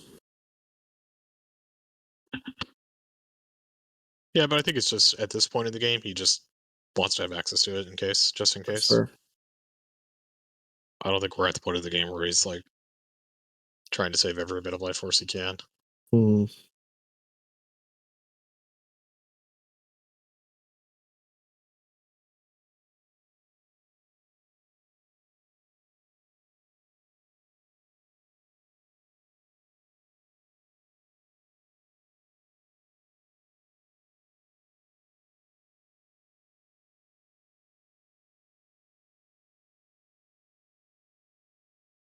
Yeah, good point.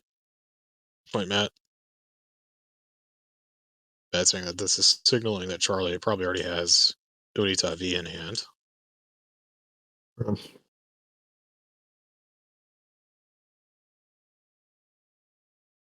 Another really good card that was recently that came out.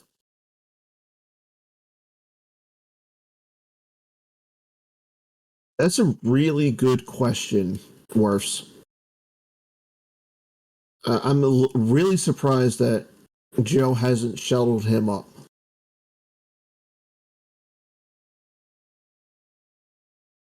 Okay, Joe losing to the drain on the ground. Did see Joe lose Amara Jade with lightsaber, so just another card that's gonna make it so Joe doesn't want to go down to the ground. I think Kylo is up in space.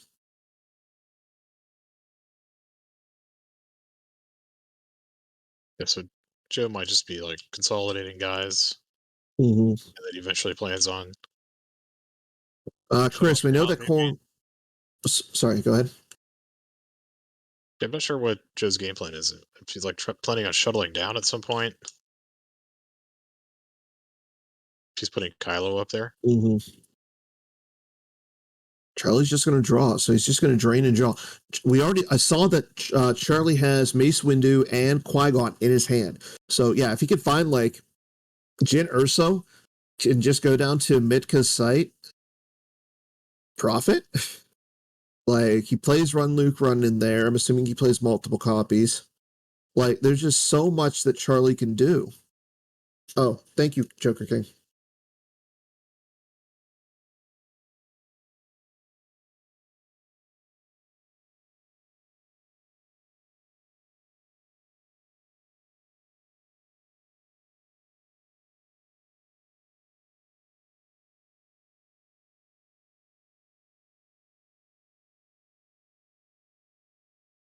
Don't know if he has Shiranu out yet.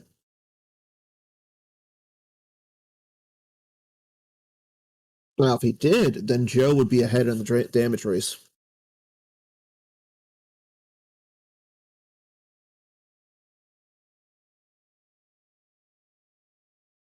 Okay, Charlie does lose one copy his battle planes to the drain there.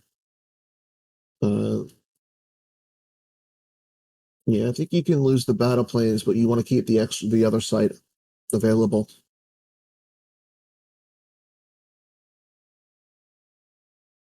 What's the other site that he has? Is it the Death Star? It's one of the interior two. I didn't know if it was the.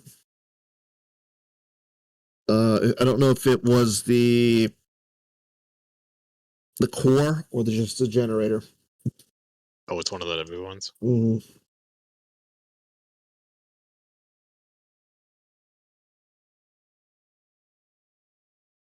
We'll just stay tuned, Ryan. Maybe we'll get to see Mike Kessling play on stream.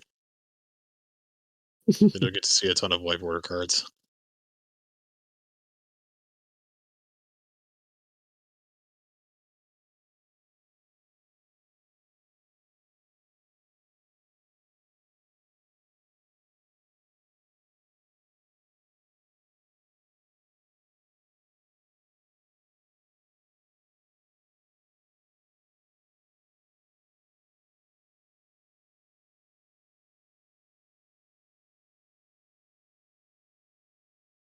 Very hard to tell what cards are at Yeah. Osmium Prime.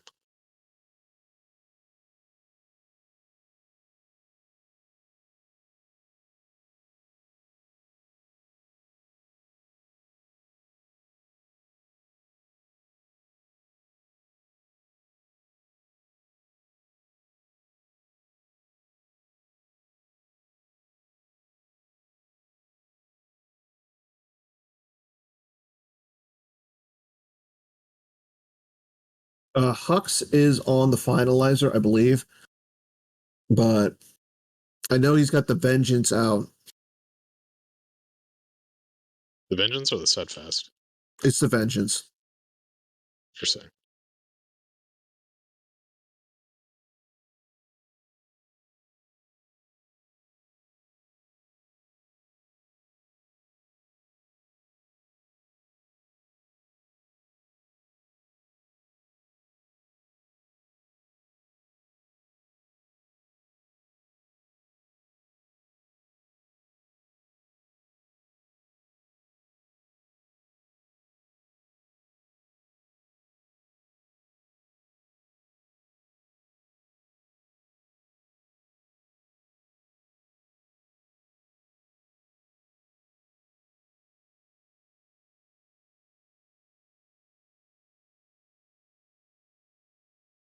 It wears on. Yep, there's Han. Where Honcho Falcon. Yep.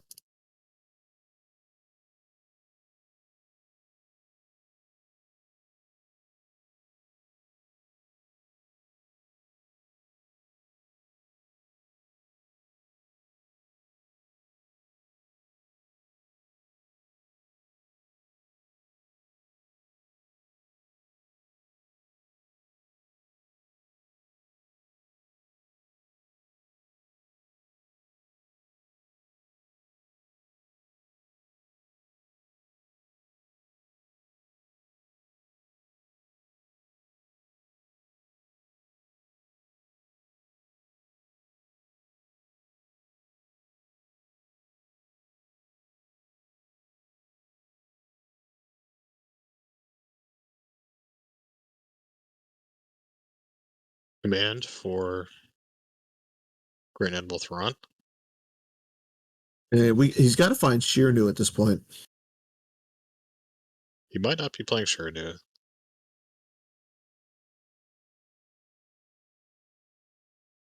Yeah, one thing to note about Shirnu is if you're playing Hosnian Prime, he only adds at his own system because they're so far apart.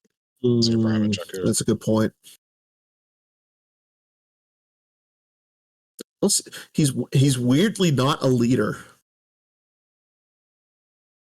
Like, how are you an admiral and not a leader? That makes no sense to me.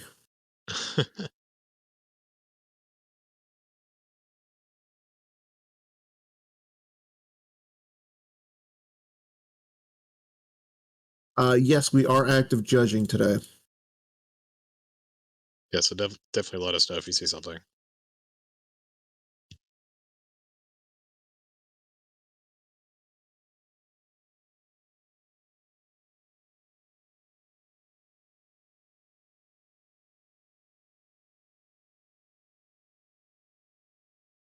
You see Justin Miyashiro there in the background. He's our active judge. He decided he wanted to judge instead of playing in the consolation.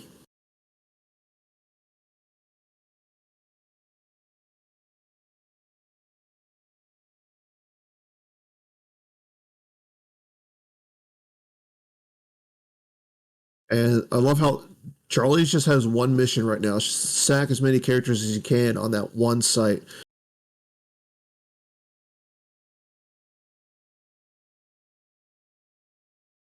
Yeah. Hoping that Joe doesn't drop another battleground and deploy a whole force.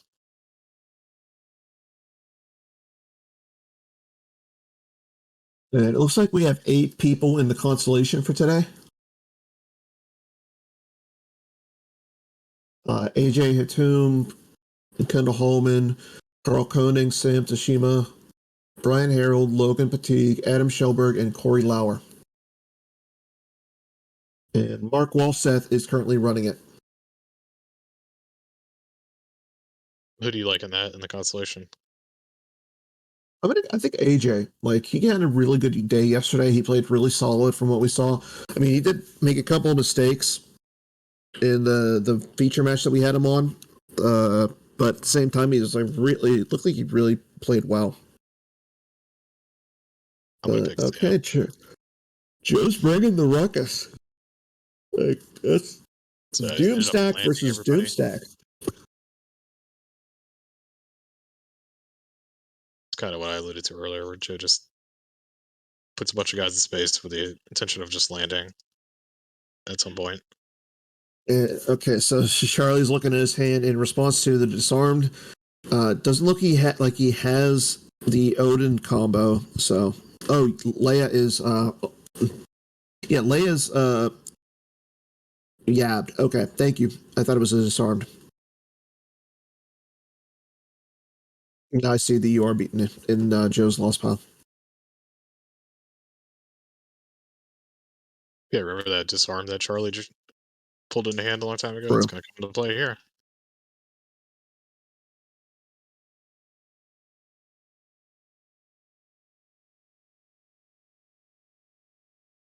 I mean, Charlie's got 3 lightsabers. That's a lot of lightsabers. Yeah, and you said he also had mace. Is mace? Mace is still in his hand, right?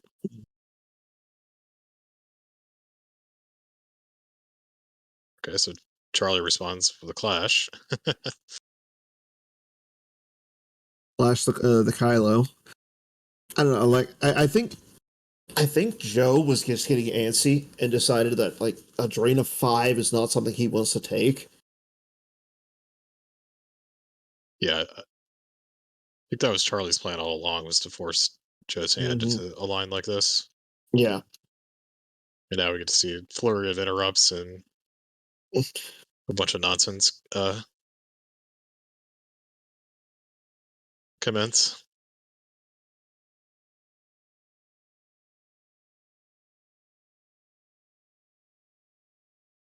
Barely disrupting the play mat.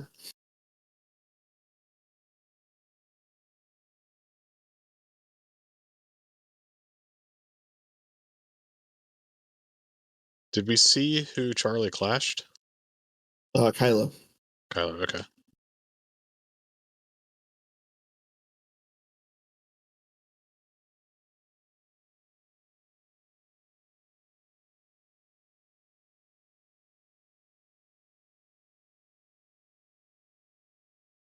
Definitely going to be some action occurring this turn.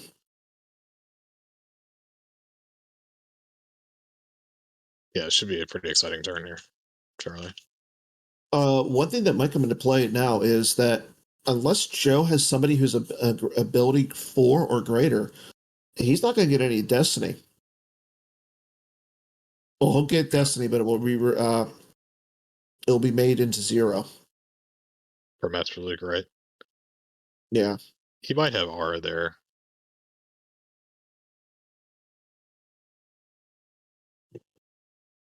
Yeah, I can't tell. Like with that glare that's right there.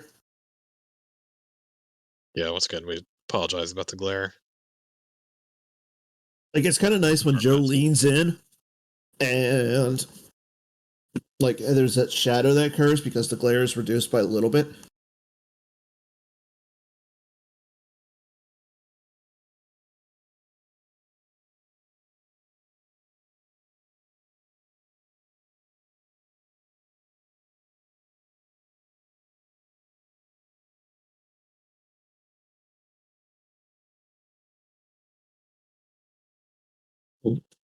Let's see. Charlie's also got Padme in his hand. It looks like he's got Luke the Last Jedi. Okay, Padme.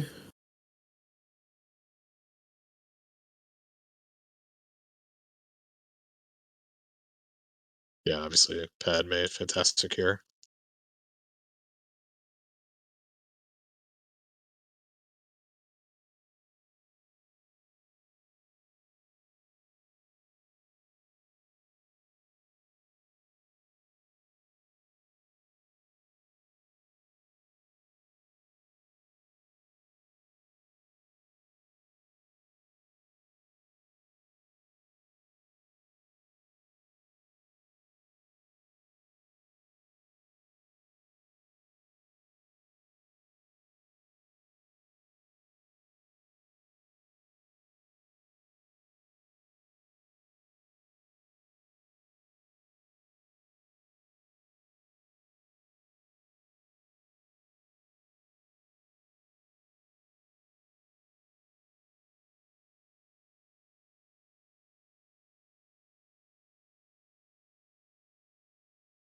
Yeah, so somebody over there hit. I don't know who that was.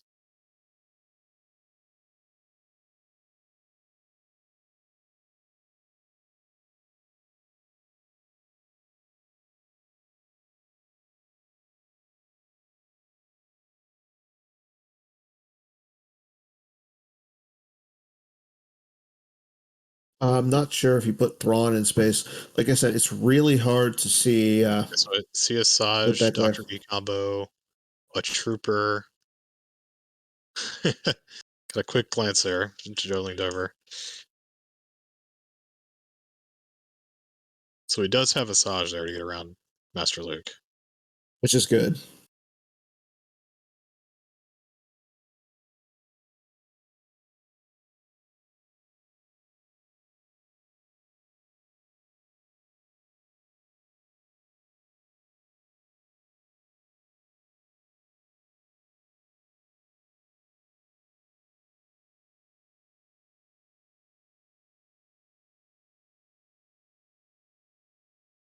Probably lost Luke. He'll just get to play another Luke next turn. Mm-hmm. Probably use this once per game. Retrieval from you. Oh, I guess you can't because he only has one battleground.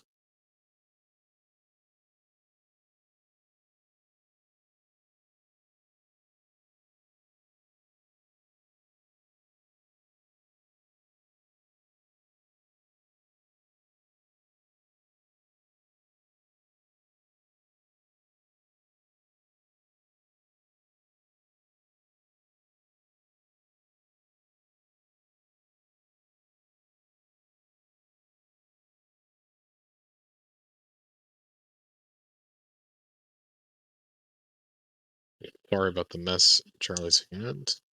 Okay, Joe's for Destiny.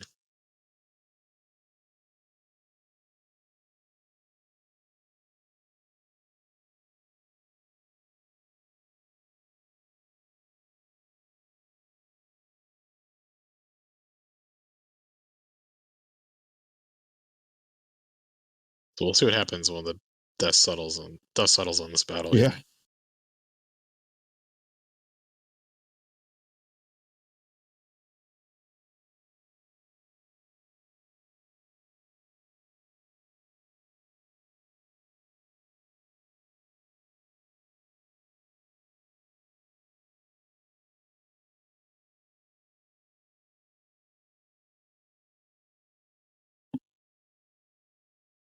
Yeah, with a lot of red cards for whatever destiny he's getting. So I'm assuming that's his battle destiny. Like I think Phasma's there.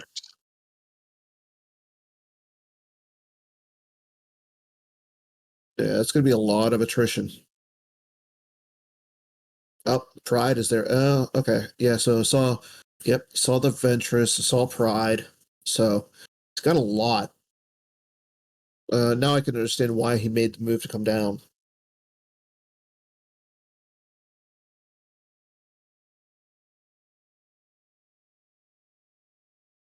I think he drew it as Weapon Destiny.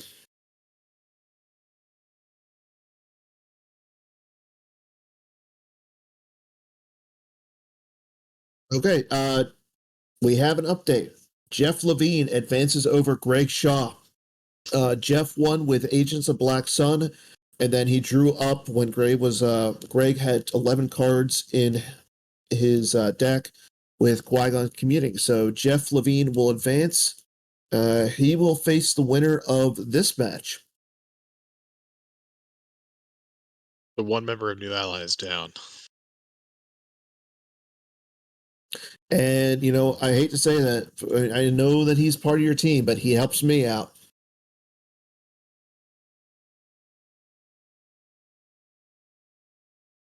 That's the match I needed. I do hate to say it. I like Greg. Greg's a good guy. He's not like that Bill. Fantasy better than Huh? Greg. You just like winning fantasy better than Greg. No, I don't. I would root for Greg. I mean, he's not like that Bill Kafer guy. Like, I don't like that guy at all.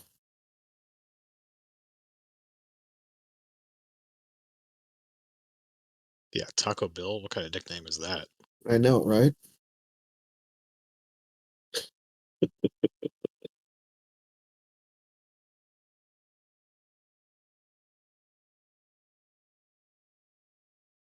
So Charlie losing some stuff for in hand here. Did he take overflow? Or is this supposed to be from?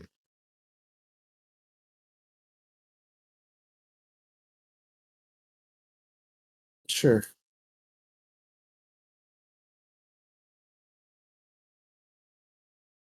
Oh, that was from Drains. That's right. Leia is clashed.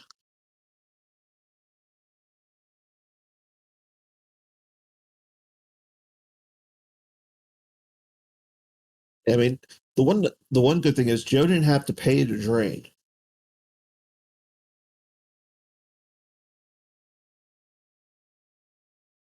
Okay, looks like he fired the trooper at Qui-Gon.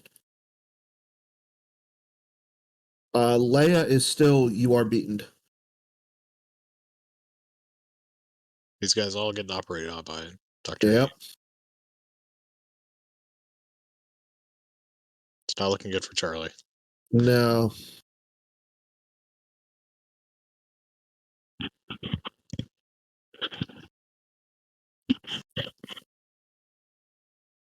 Well, I think we will have the winner of. I think we're going to have Brian Fred and the winner of Mike Kessling versus Brad Reinhold on as the next stream. I think you said that earlier.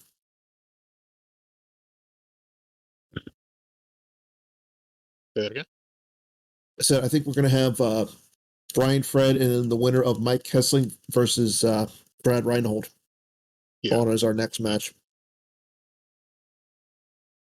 Yeah, his game text was canceled with the trooper, so he doesn't get the plus whatever. And he can't swing the saber, so crazy how Joe was just able to clear that entire stack. Like we said like maybe 5 minutes ago, that stack was insane to get past. But Joe found a way.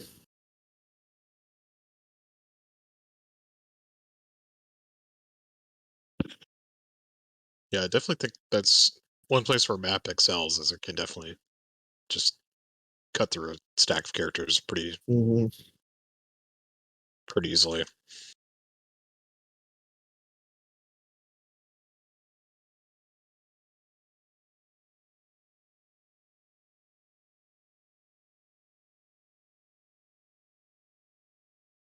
Looks like Charlie drew a 5 for Destiny. And so that's going to bring his total up to just 11. Joe drew a 4, looks like. And he's manually calculating it, so.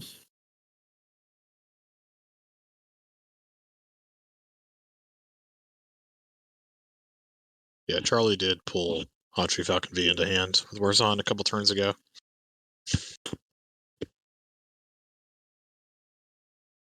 There goes the Dr. E combo for Joe.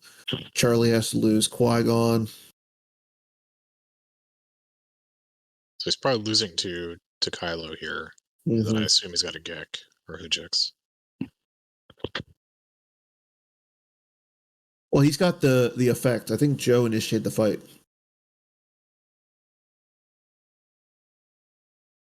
So he just has to lose to the he just has to lose the effect here. Yeah, I think he's deciding on what cards to lose to Kylo. Mm-hmm.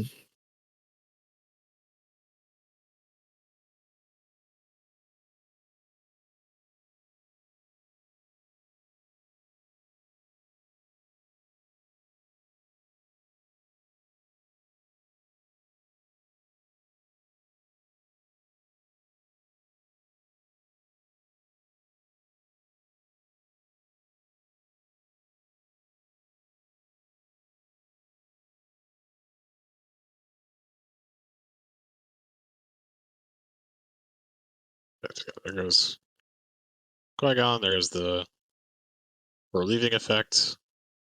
Leia returns to normal. So Charlie will get to move Leia over, cancel 2 of Joe's drains. Mm-hmm. If she sticks around.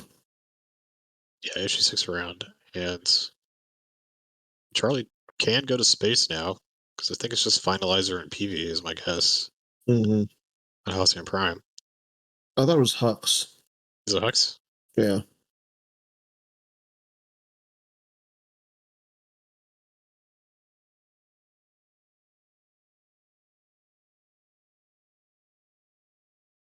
So Joe moves. Okay, so Joe's moving the Finalizer and shuttling some guys up. Makes sense. Yeah.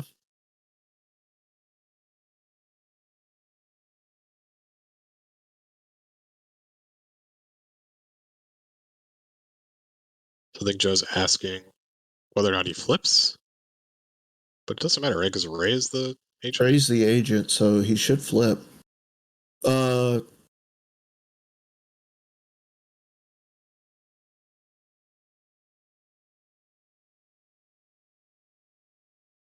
Well, I mean, so he would flip. Yeah, he has to control the battleground, so he doesn't control it because Leia's there when clashed. But I was going to say, I think he does flip. Hux is a leader, so he flips in the battle after Qui-Gon goes away. So during the damage or during the cleanup section of the battle, that's when he flips.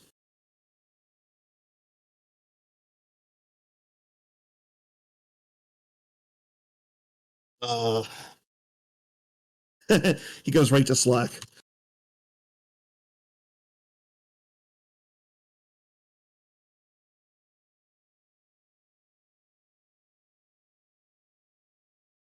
yeah, so I think due to the inactive rules, he should be on the 7 side, right?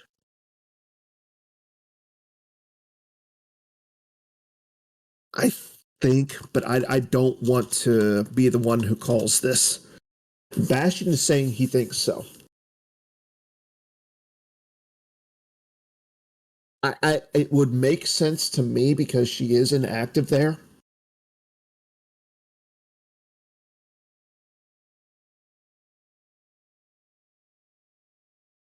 But again, I don't want to be the one who makes the call because I'm not on the rules committee or anything.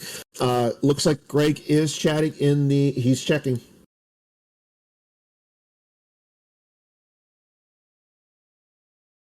It looks like Kessling advanced too. He won with Matt.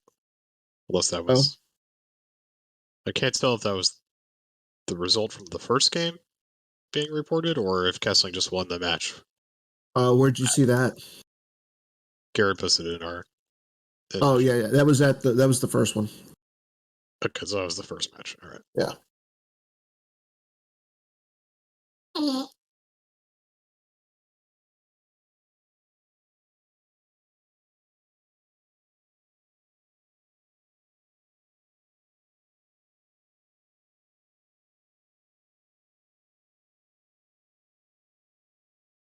Greg types something, but it doesn't come out across.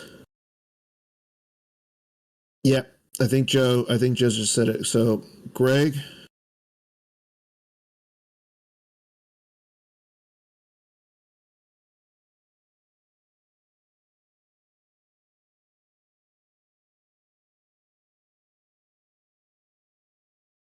But I think, Bastion, I think Ray is the agent in this game. Yeah, Mike. Ray's the agent. So,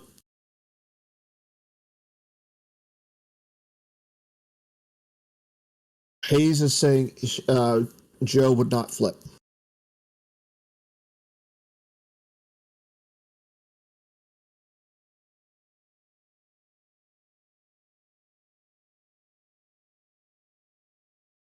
Okay. I think Joker King just posted on the chat. Being excluded does not cause objectives to flip. Well, I think the question is, does he flip during battle? If Leia is inactive and after. So she's inactive, but she's excluded, and it looks like in the AR it says being excluded will not cause objectives to flip. Oh, okay. So there's. Gotcha.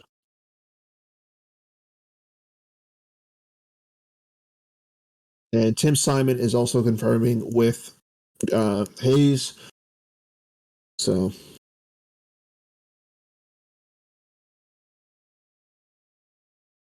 Okay. We move on. Joe just has to get rid of Leia.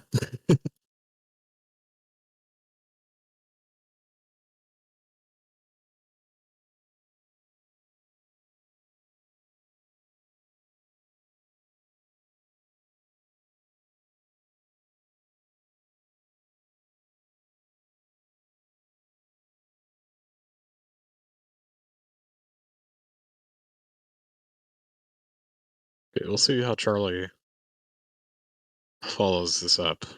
Mm-hmm.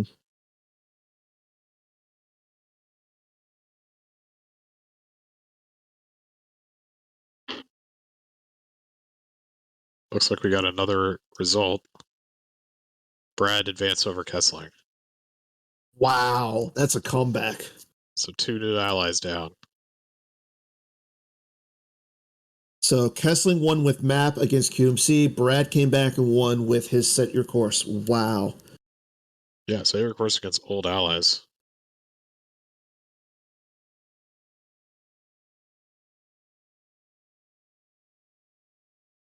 Man.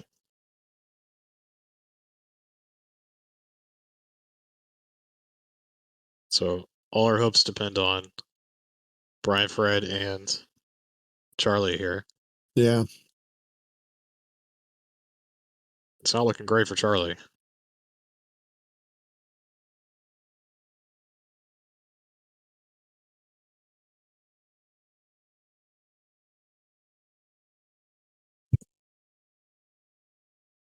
Well, that's a pretty big comeback from Brad then. Yeah, Down by 14. Yeah. But that Sigma deck does have a ton of retrieval, so Yeah, not it does, and terribly shocked. he knows how to play that like the back of his hand. Yeah. Okay, so Charlie is going Tanchuli Falcon to Hasnia Prime. Presumably he's going to move Leia over, Mm-hmm. cancel some drains. Oh, no, see Ray. Okay, I mean, and he's got Qui-Gon in his hand too, so he's got stuff that he can do. Little interest. Why not go down with Qui-Gon first and then Ray?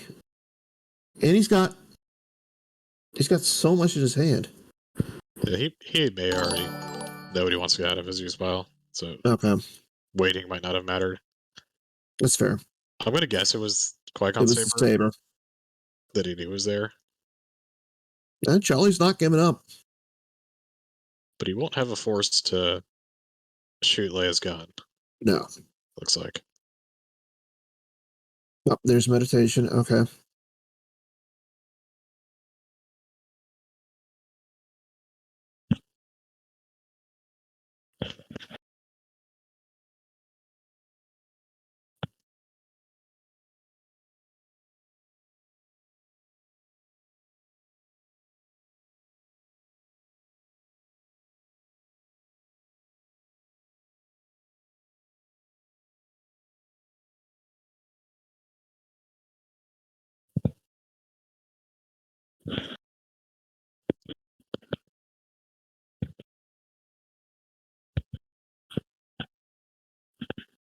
Well, unfortunately for Ryan Saracen, I'm sorry, sir, but it looks like you're out of the running for Fantasy Nationals because both myself and Connor have 2 players in the top 4.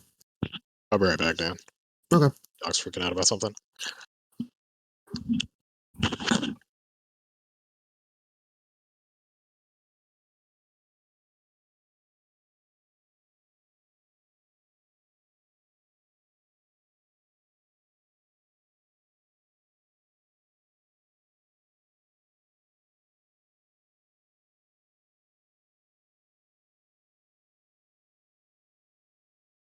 So the first matchup of this was ROPS versus the Endor Pyre mains deck that Joe had played at Endor.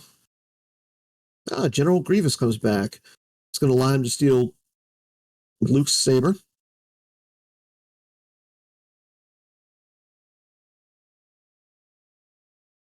Yeah, it looks like Joe's just clicking on all cylinders right now with this deck.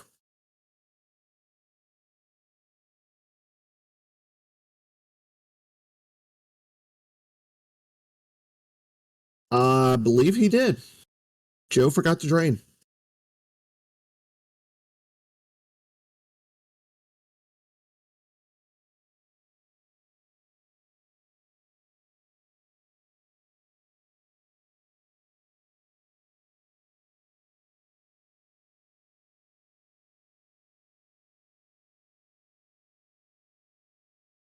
Yeah, Joe ended up winning by 6. Joe, okay, thank you.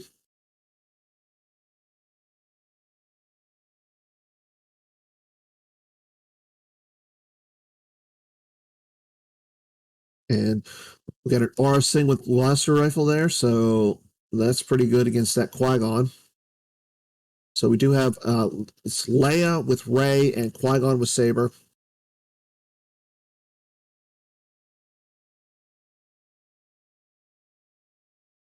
Charlie is very generous. Charlie's a good guy. Like all these new ally guys are pretty good. So it's team 5 people that we got to watch out for.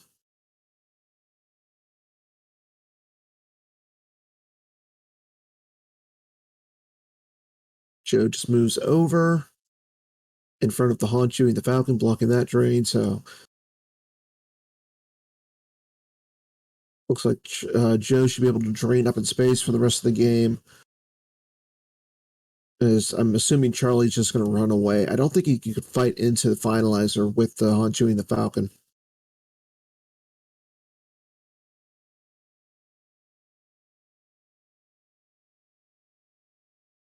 Okay, so we do know that one of our matches in the top 4 is going to be Brian Fred versus Brad Reinhold. Brad playing quiet mining colony and set your course for Alderon. I forget what Brian Fred is playing, so Yeah, back. Jeremy's back. Brian Fred is playing Diplo and Rise of the Sith Dooku. That's going to be an interesting match. It's going to be a really interesting match. Yeah, I agree. Like, I know, I don't think that Diplo was a deck that was on Brad's radar.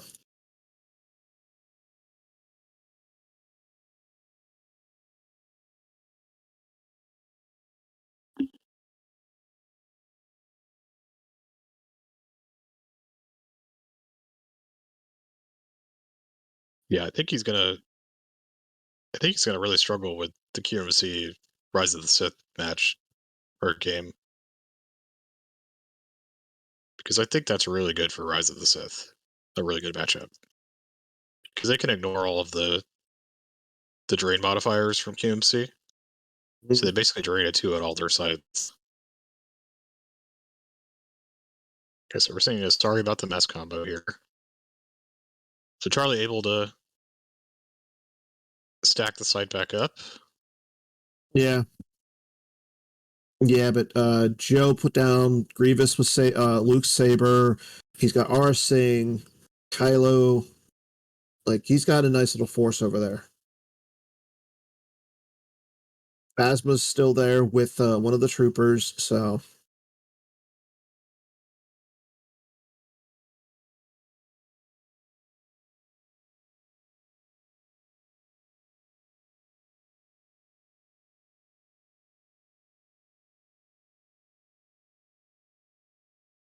Okay. Jeremy, I'll be right back. I gotta go take care of something. All right, no problem.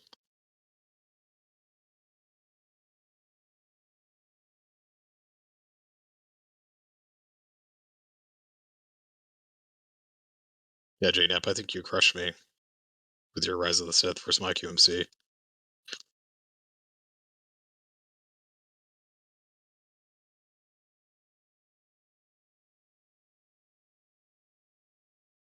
Okay, so we see Padme join this battle. And I see a Skywalker's in hand. Does he have Luke there?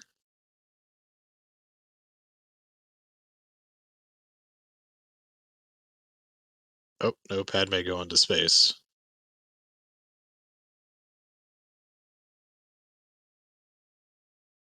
Okay, so Charlie moves. Andre Falcon with Padme. Jakku.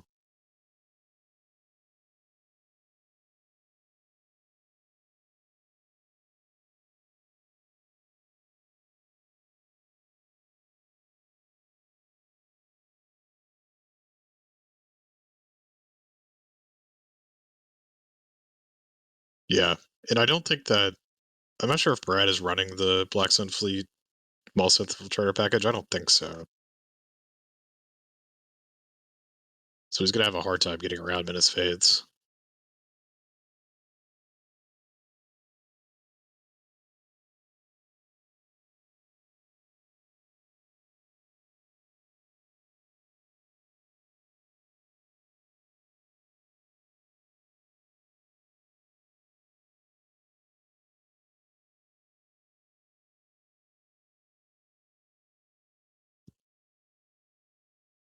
But we'll see. I mean, Beefright hasn't even advanced yet, right? He's still playing second game against Wadden.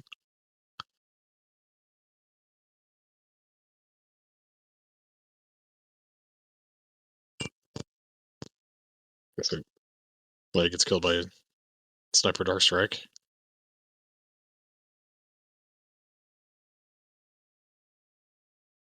Oh, Beefright did advance. Okay.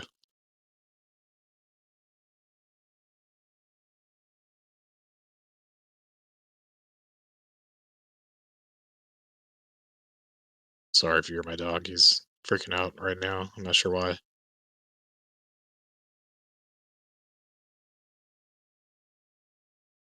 so there's the 2 Force to Kylo.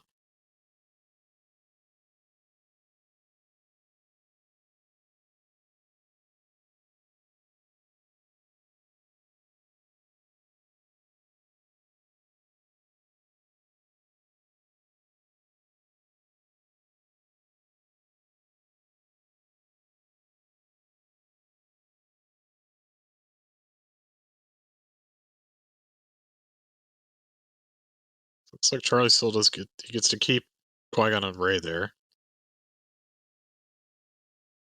Oh no, we're still swinging. Never mind. So Qui-Gon gets hit.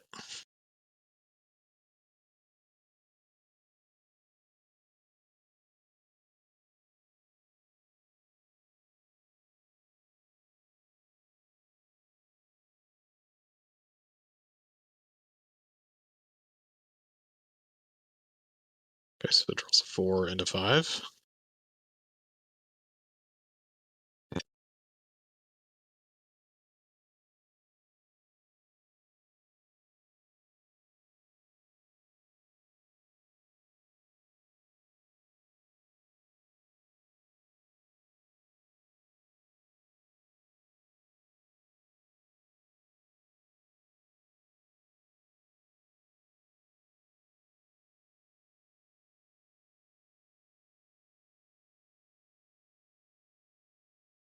They look at the ad with meditation here as well.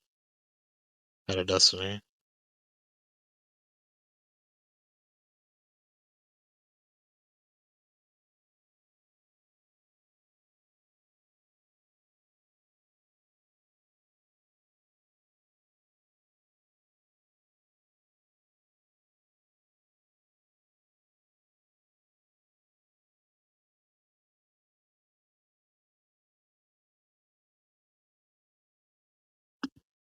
They're still down a ton of power.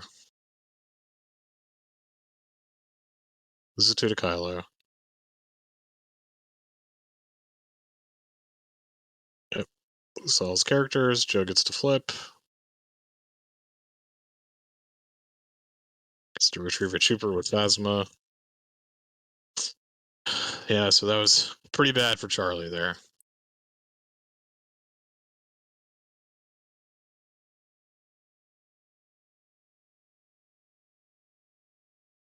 Yep, so Joe flips.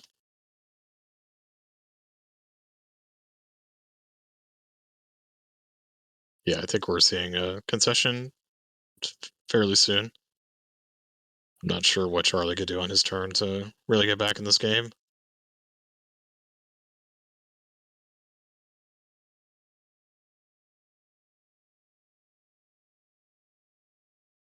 I mean, he has to win this game by at least 7.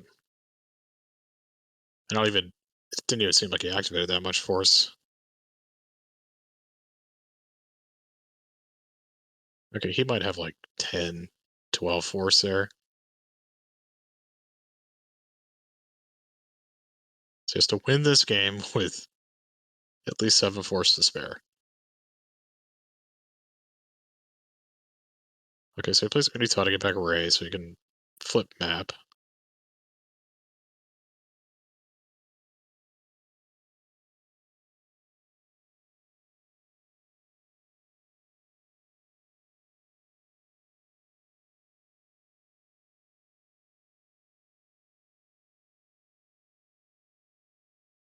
Okay, so Luke looks like is joining Padme on the Falcon.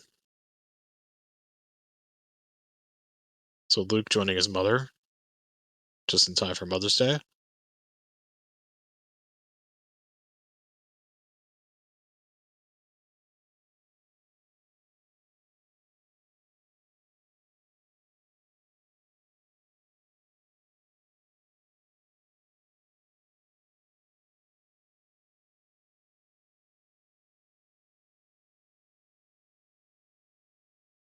I said mother.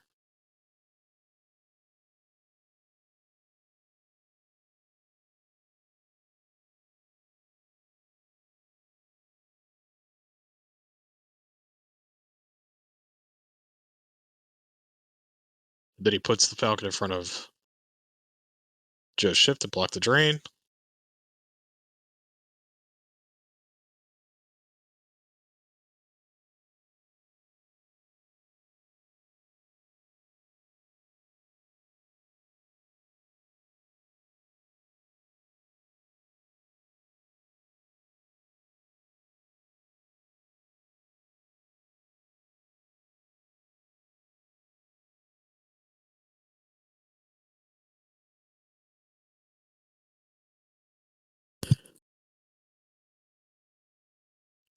Yeah. Sorry about that, Jeremy. So, I hate to be that guy, but what did I miss? So Joe cleared that site again, but now Charlie has Luke and Padme aboard the Hanshui Falcon. Okay. She has Rey at the 2-2 generator core. Okay, so he's not in. He's actually in a good spot then. So it's a pretty good recourse from last turn because he gets to flip Joe, and now he drains for free. Yeah. He blocks his terrain of 2 at Hosnier Prime. So Charlie just really hoping that Joe doesn't have enough stuff to kill Rey. Mm-hmm. How much life force do we know? How much life force that Charlie has left? It seemed like he had about like 10, Okay. 11, 12 maybe. Somewhere around there. So Joe is not in a position where he can just draw up yet. No.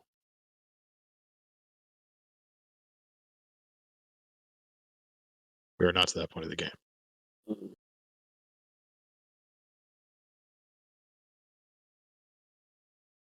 And I'm not quite sure how much life force Joe has at this point.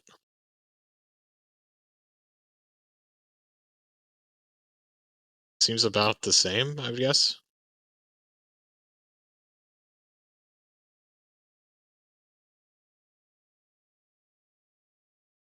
He also has a Walkling retrieve available to him. And I don't know if he's used Yoda yet, but that's another possible retrieval.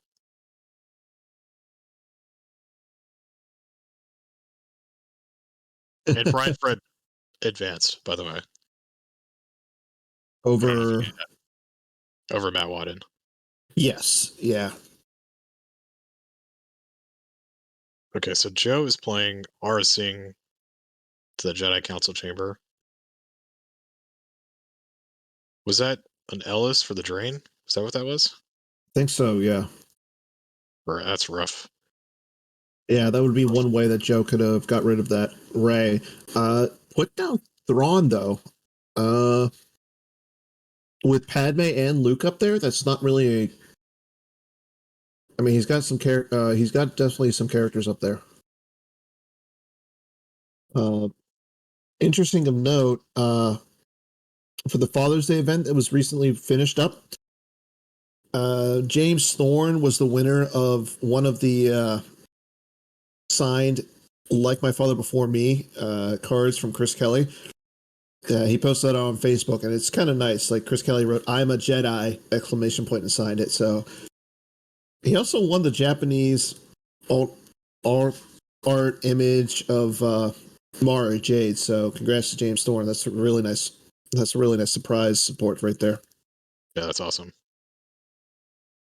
So Charlie responds with Leia Rebel Princess in front of Ara to blank her ability. I think this is a Pride and a Snoke. Yeah, Against that's not Rey, and good. there's the handshake. Yep. Yep. So Joe advances over Charlie. So, yep, congrats to Joe on a game well played. So Joe will face off against Jeff Levine. Brian Fred will be facing off against Brad Reinhold on the feature match here momentarily. I don't know where either of those guys are. In the meantime, I got some good news. So one thing to say there is that only one of the top 4 won their match that first round. Wow. Yep. That was Brian Fred. Eric Joe just won. I was gonna say Brian Fred can't be stopped this weekend. He went 8-0 yesterday. He went he won today, and we got some good stuff. So earlier we spoiled the card text of the Cara Dune with heavy blaster rifle. Chris, Jared, and Christian said, "Oh wait, you know what? Let's give him a little something extra." There's the image. So can everybody see?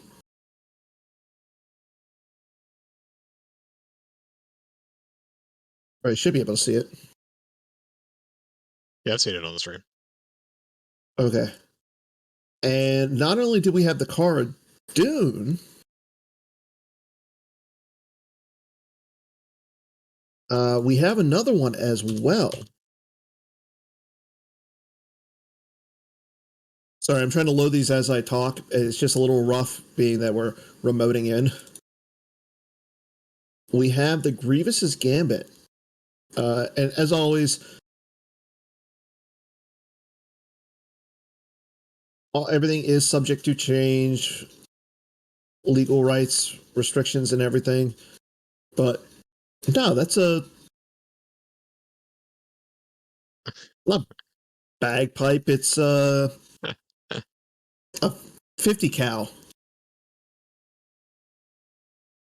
But I really like the image of Grievous with this particles of dust in the air and everything.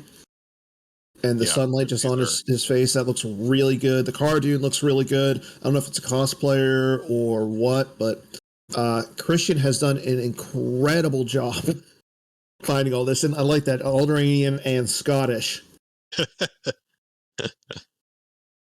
Scottish is now a species, apparently. This is now a species. I mean, it should be at this point. Yeah, these look awesome.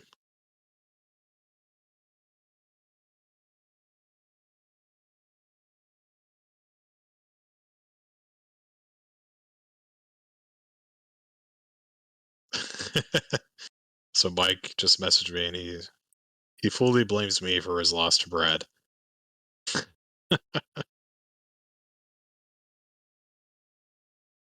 For designing an effective demonstration.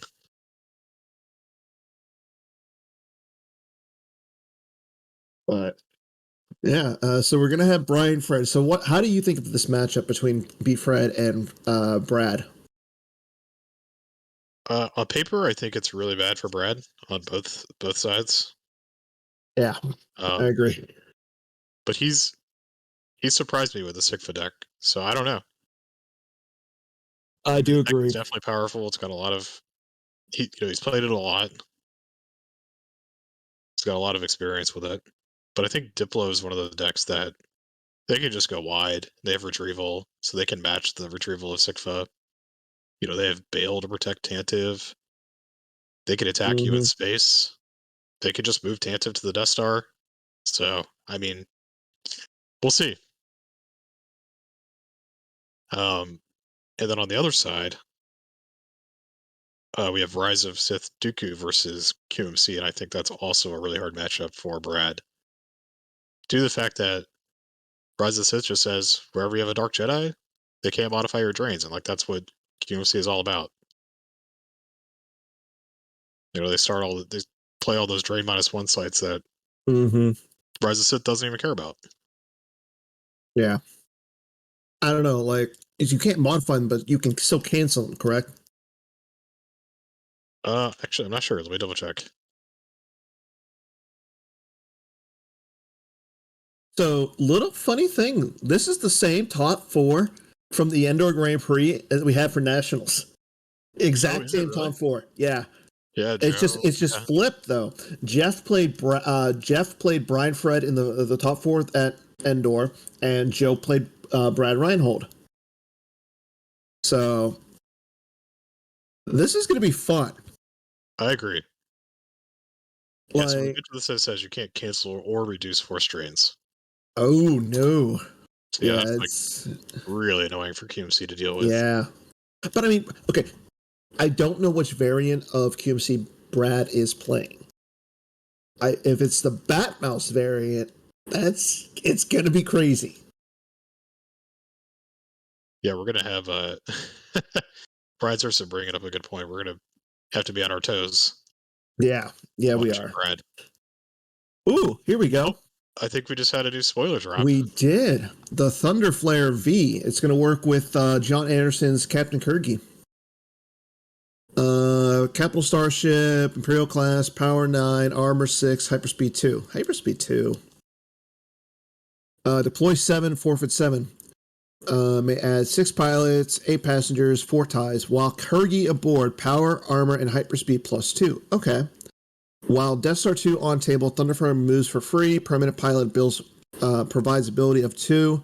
So, yeah. Another card that would be good in Brad's Sigfa deck. Yeah. No, not necessarily, because I don't think he uses Kirky. Well, it's just another good Imperial class Star Destroyer. But it moves for free when the Death Star 2 is aboard. Like, it's deploy 7, right? Well, the other thing is it doesn't have the Death Squadron assignment, so he can't really pull it with the interrupt. Yeah.